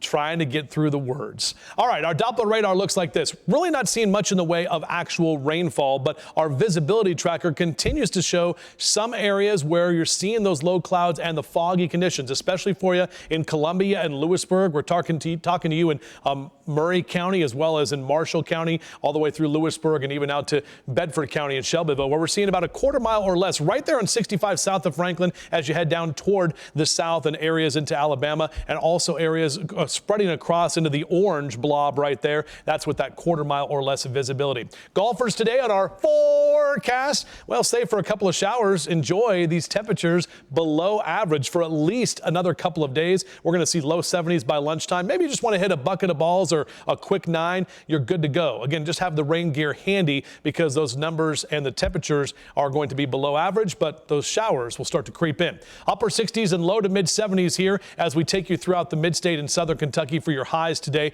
Your get outdoors cast is not too bad. Overall, next couple of days stay below average, but Friday we're right back to above average. Those lower 80s starting to creep in. The summer-like heat and humidity also will start to creep in as we approach our holiday weekend. But check out these numbers today, 60s and 70s throughout most of the Mid-South. Overall, continuing to see below average temperatures. I'd probably hold off on that car wash only for the next couple of days because we are still going to see those off and on showers. And why? Why, Chambers? Why? That's Larry. He's still hanging out. The lingering low. He's not going anywhere. It's blocked by that ridge of high pressure with that area of low pressure right on top of us. And that's why we'll continue to see more of those clouds hanging around and a couple of those scattered showers, not only today, but also for Thursday. A little bit warmer tomorrow afternoon. And eventually Larry's going to leave and exit stage right. We'll see more of the warmer temperatures on Friday. But with the warmer temperatures, get a little bit leftover moisture, some instability, potential for a couple of pop-up storms does exist. Friday, Saturday, and into Sunday as well. Not enough for a code red weather alert, but we'll let you know if we need to go into that code red, and we'll do that on our Skywatch 17 weather app. Push alerts sent right to your phone so you know when you need to start paying attention to that forecast, especially if strong storms are on the way. Now, Wednesday and Thursday, a couple of scattered showers here and there, maybe a rumble of thunder or two. 82 Friday, but mid to upper 80s into Saturday and Sunday, close to 90 degrees on Sunday afternoon. Memorial Day also heating up on Monday. All right, Traffic Jam Sam, what's going on the roads? Good morning. Hey, good morning. Well, to start, the biggest story was the fog out there, and now we've got this situation. What you're looking at is an overturned truck along I-24 eastbound at the 40 split, just as you cross over the Silman Evans Bridge, leaving downtown. So this is outbound. You can see it's blocking partially that ramp, those two right lanes. And if you look closely here, you can see some sort of yellow and orange debris. Believe it or not, that is macaroni and cheese. Now listen, I've had a lot of people on Twitter say they volunteer with cleanup efforts. We got to let the professionals handle this. Fortunately, everyone is okay. So we want to make sure we get that out first. But yeah, it's macaroni and cheese across the interstate. I've done traffic for a long time and I've never uttered those words, but first time for everything. We will be checking back in with this. It could be quite a while until that scene is cleared up, just with the food across the road and getting this truck back upright. We'll have the latest coming up in about 9 minutes at 8:30 on Fox 17 News this morning. All Americans are encouraged to wear masks in public, but is it actually helping stop the spread? How much of the COVID-19 virus is actually stopped by a mask? And we know the 4th of July is going to look different in Nashville this year. The new plan to still celebrate Independence Day. The man accused of attacking a Brentwood couple with a machete on Sunday is due in court today. Kelvin Edwards, who you see here, charged with 2 counts of attempted murder. Police say Edwards randomly attacked the couple because he hadn't been able to get into the rescue mission without a COVID-19 test. We do have an update this morning to a story we brought you as breaking news yesterday morning. A dog that mauled 3 people in Madison, including a little boy and a pregnant woman, has been put down. The family says they had been setting up for a graduation and birthday party when the neighbor's dog got loose. A pregnant mom ran to save her 14 and 3-year-old son from the dog. All 3 were hurt. There's a new clinical trial trying to find a treatment for COVID-19. Pulmotect is being studied to see if it can stop COVID-19 from taking hold in the lungs. Right now, there is still no treatment approved by the FDA. 8:27 is your time right now in our Skywatch 17 forecast. How about enjoying these 70s? We only got 2 more days before those 80s return, and on our way to a much warmer weekend. We'll talk about the potential for those rain showers hanging around as well. That's all coming up in just a few minutes. Stay with us. You're watching Fox 17 News this morning. Hundreds of McDonald's workers in cities across the U.S. plan to strike today. They want to see better COVID-19 protections for employees, including mandatory masks and gloves. We are working to find out if local McDonald's will be involved. And the CDC is planning to launch a nationwide study to track the COVID-19 spread. The study will involve more than 300,000 people. Reuters reports that the study is expected to begin in June or July. And researchers have found that wearing surgical masks can significantly reduce the rate of airborne COVID-19 transmission. The study found that a mask can block as much as 75% of the particles in the air. Right now, the CDC is urging all Americans to wear masks when out in public. We do want to say good morning and thanks for joining us for Fox 17 News this morning. I'm AJ Hilton. And I'm Jennifer Waddell. Glad to be here with you. I'm still reporting from home in Sumner County, where we are continuing our social distancing efforts. And we are following breaking news. Actually going to start with steer clear traffic because over 40,000 pounds of mac and cheese now in the road at a major Nashville interchange. It's where we find Fox 17 News' Jessica Reyes live at the scene, I-24 and I-40.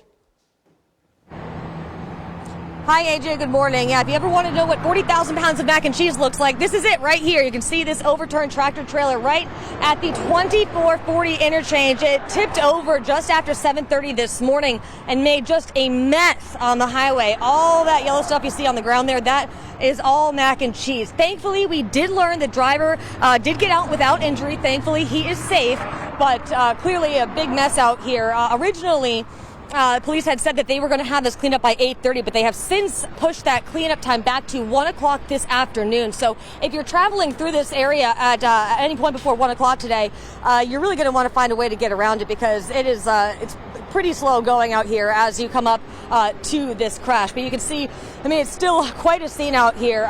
Police do have the exit 224 blocked off from 40, so you're going to want to avoid that for sure. But again, we do know that thankfully the driver is okay. And again, this driver, when the cargo truck tipped over, spilled 40,000 pounds of mac and cheese. We're working to get some more updates from police. We'll get back with you guys in just a little bit. But for now, we're live here in Nashville. I'm Jessica Reyes, Fox 17 News, your Code Red station. 40,000 pounds of macaroni and cheese. I mean, that's what it looks like right here. Here's a look looking down at it.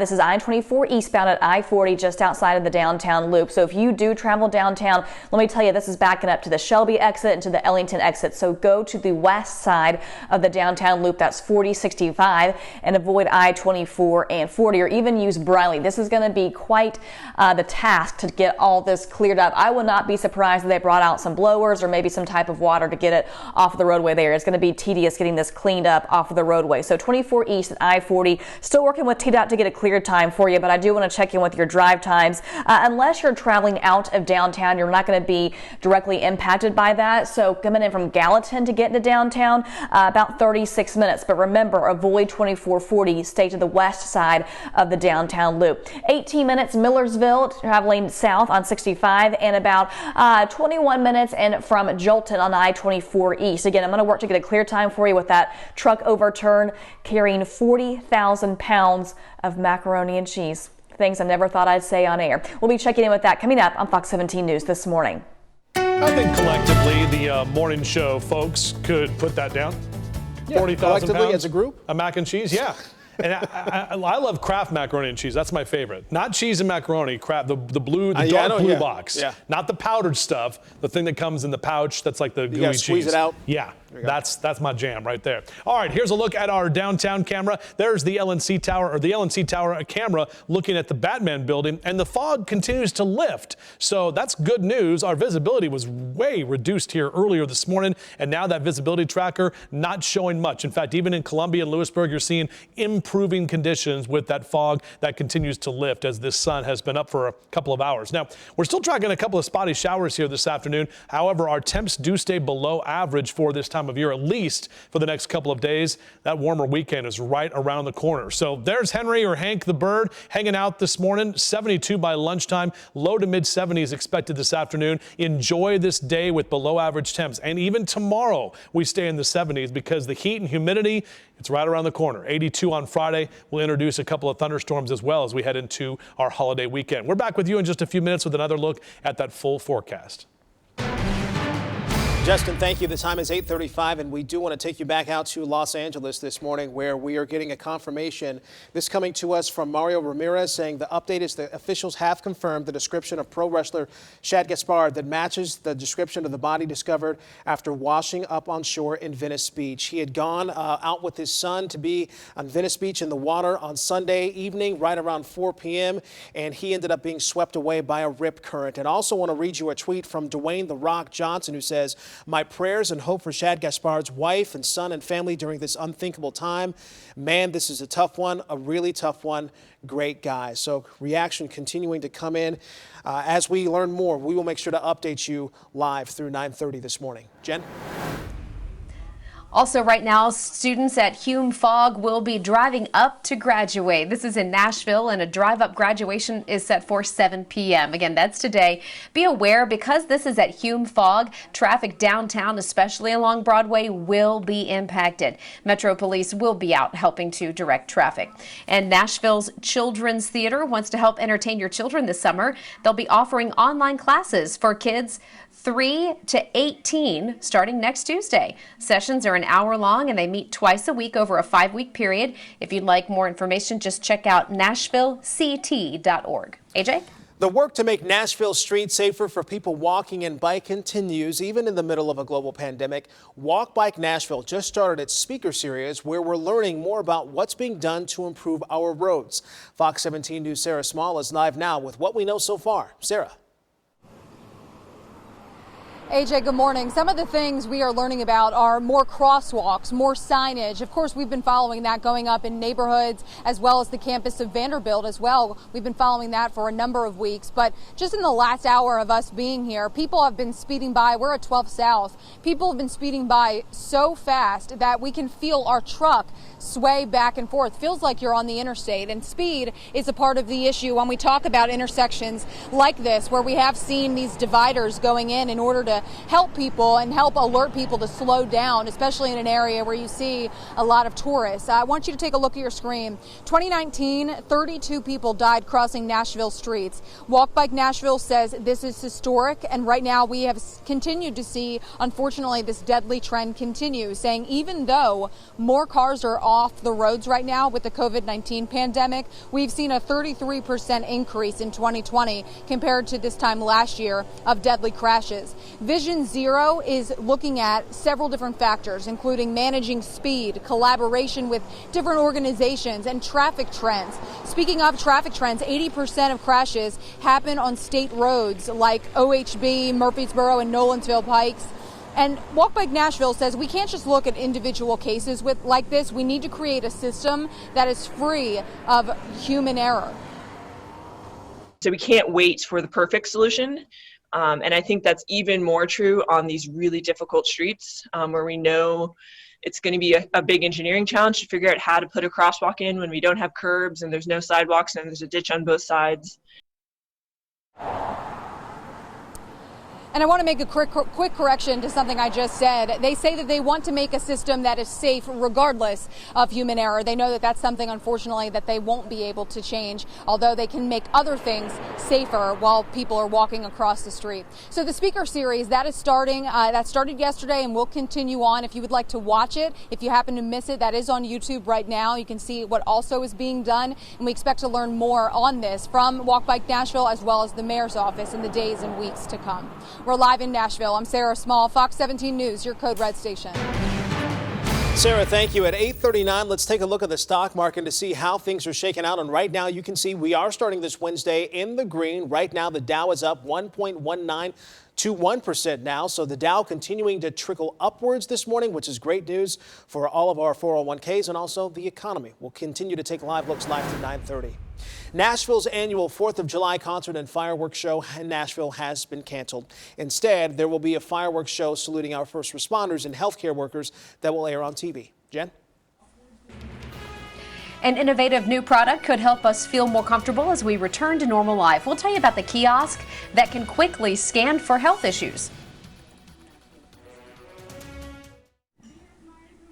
Good morning. As a lot of us start to return to work, there are some health concerns, and one company is trying to ease those worries. Check out this new technology. Could this be a thing of the future? Hyper Networks has designed what they're calling the smart kiosk that they call the Health Sentry. It's an unmanned kiosk. It can identify you, take your temperature, and even tell whether you're wearing a mask before it allows you to go through, and it can do all this in about 1 second. If you have a trade show and you want it to perform the registration for you when they show up and print out their badge, we can do that. If it's for an event, we can print the tickets for your seats after you've had your temperature checked. The company making this thing says that several casinos and one airline have expressed interest in the technology. AJ? The Metro School Board voted unanimously last night to close 4 Metro schools. The students and staff from those schools will be forced to consolidate with other schools, and it's all going to start this fall. Fox 17 News' Justin McFarland is live to tell us how much money this could save the school system. Justin. Hey, good morning. And we're talking about $3.5 million worth of savings here at this particular school. This is part of it. This is Robert E. Lillard School here on Kings Lane. Been educating kids here in North Nashville since the 1960s, but not anymore. The Metro School Board voted last night to close this school and 3 others. Take a quick look, everyone. Here is what we are talking about. It's not only Robert E. Lillard, it's Buena Vista Elementary. It's also Jolton Middle School and Cone Alternative School. Now, a lot of those schools have one thing in common. They're all sort of in the same area of town, North Nashville and the Jolton area, which is, of course, just to the north of where we are here. None of the schools in the other parts of town were affected by this particular consolidation. That is something that concerned at least one school board member who spoke passionately about it just last night. That this isn't happening in other parts of town. This isn't happening in East Nashville or West Nashville. It's not even happening in the South Nashville because it's so overcrowded. So I think there's so many layers to this conversation. But for me, I want to focus on the idea that we've got to focus on the budget as a city and making sure that students and families are actually the priority. Actually the priority. Heaven forbid we actually fund our schools, no matter what corner of the district the school is in. Back out here live, I can tell you that the school board has promised that they do not know what the future of these buildings are, the ones that they've closed. They say they will not become charter schools, and they will not be selling the land or the buildings either. However, they've yet to define exactly what the new plans for the buildings will be. They do say, though, it will live up to the legacy that the schools are named after. They wanted to make sure that the community also has input as to what the future of these buildings will be. We're live for you this morning in North Nashville. I'm Justin McFarland, Fox 17 News, your Code Red station.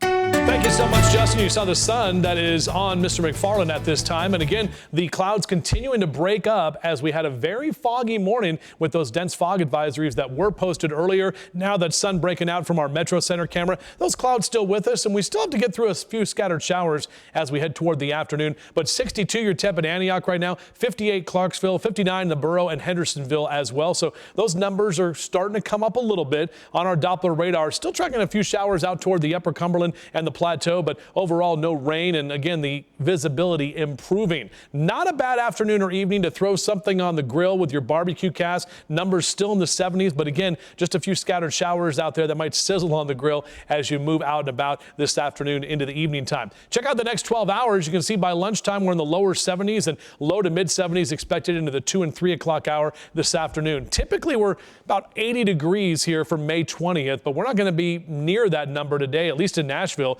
74 your high, 65 in Knoxville, and 75 in Memphis, even some 60s for you in the Bluegrass State this afternoon. Now, taking a look at your riding cast, overall, I'm going to put a thumbs up here Wednesday, Thursday, and Friday, because even with those scattered showers, you can still get out for a ride. It's not terrible to be outdoors. Just Friday may be a little bit more muggy as we start to transition into more of a summer-like weather pattern as opposed to a spring-like pattern. This is our future track right now. 2 o'clock this afternoon, keeping that cloud cover around with a few of those scattered showers in the second half of the afternoon and into the evening time as well.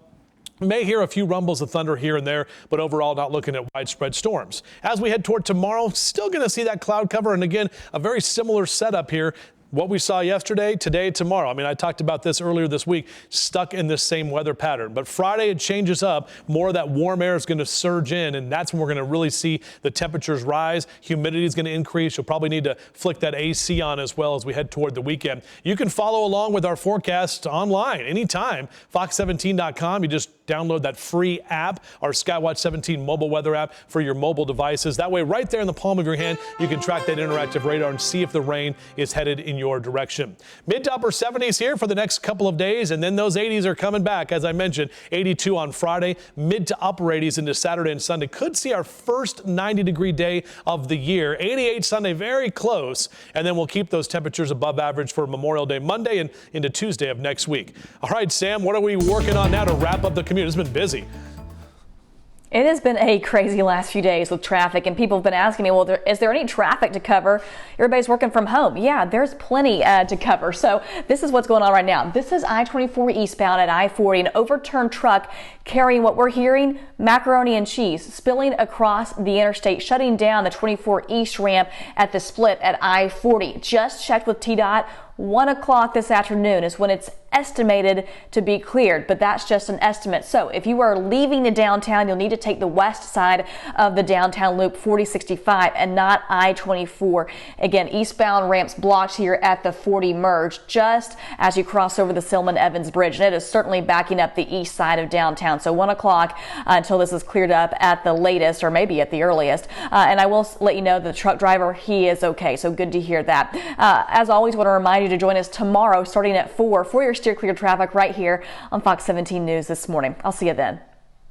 Social Security recipients, COVID-19 may impact your money next. The predictions now that could impact income for thousands next year. Americans want to support our local businesses after the lockdowns are lifted. The latest survey that finds Americans actually plan to spend more to support businesses near home.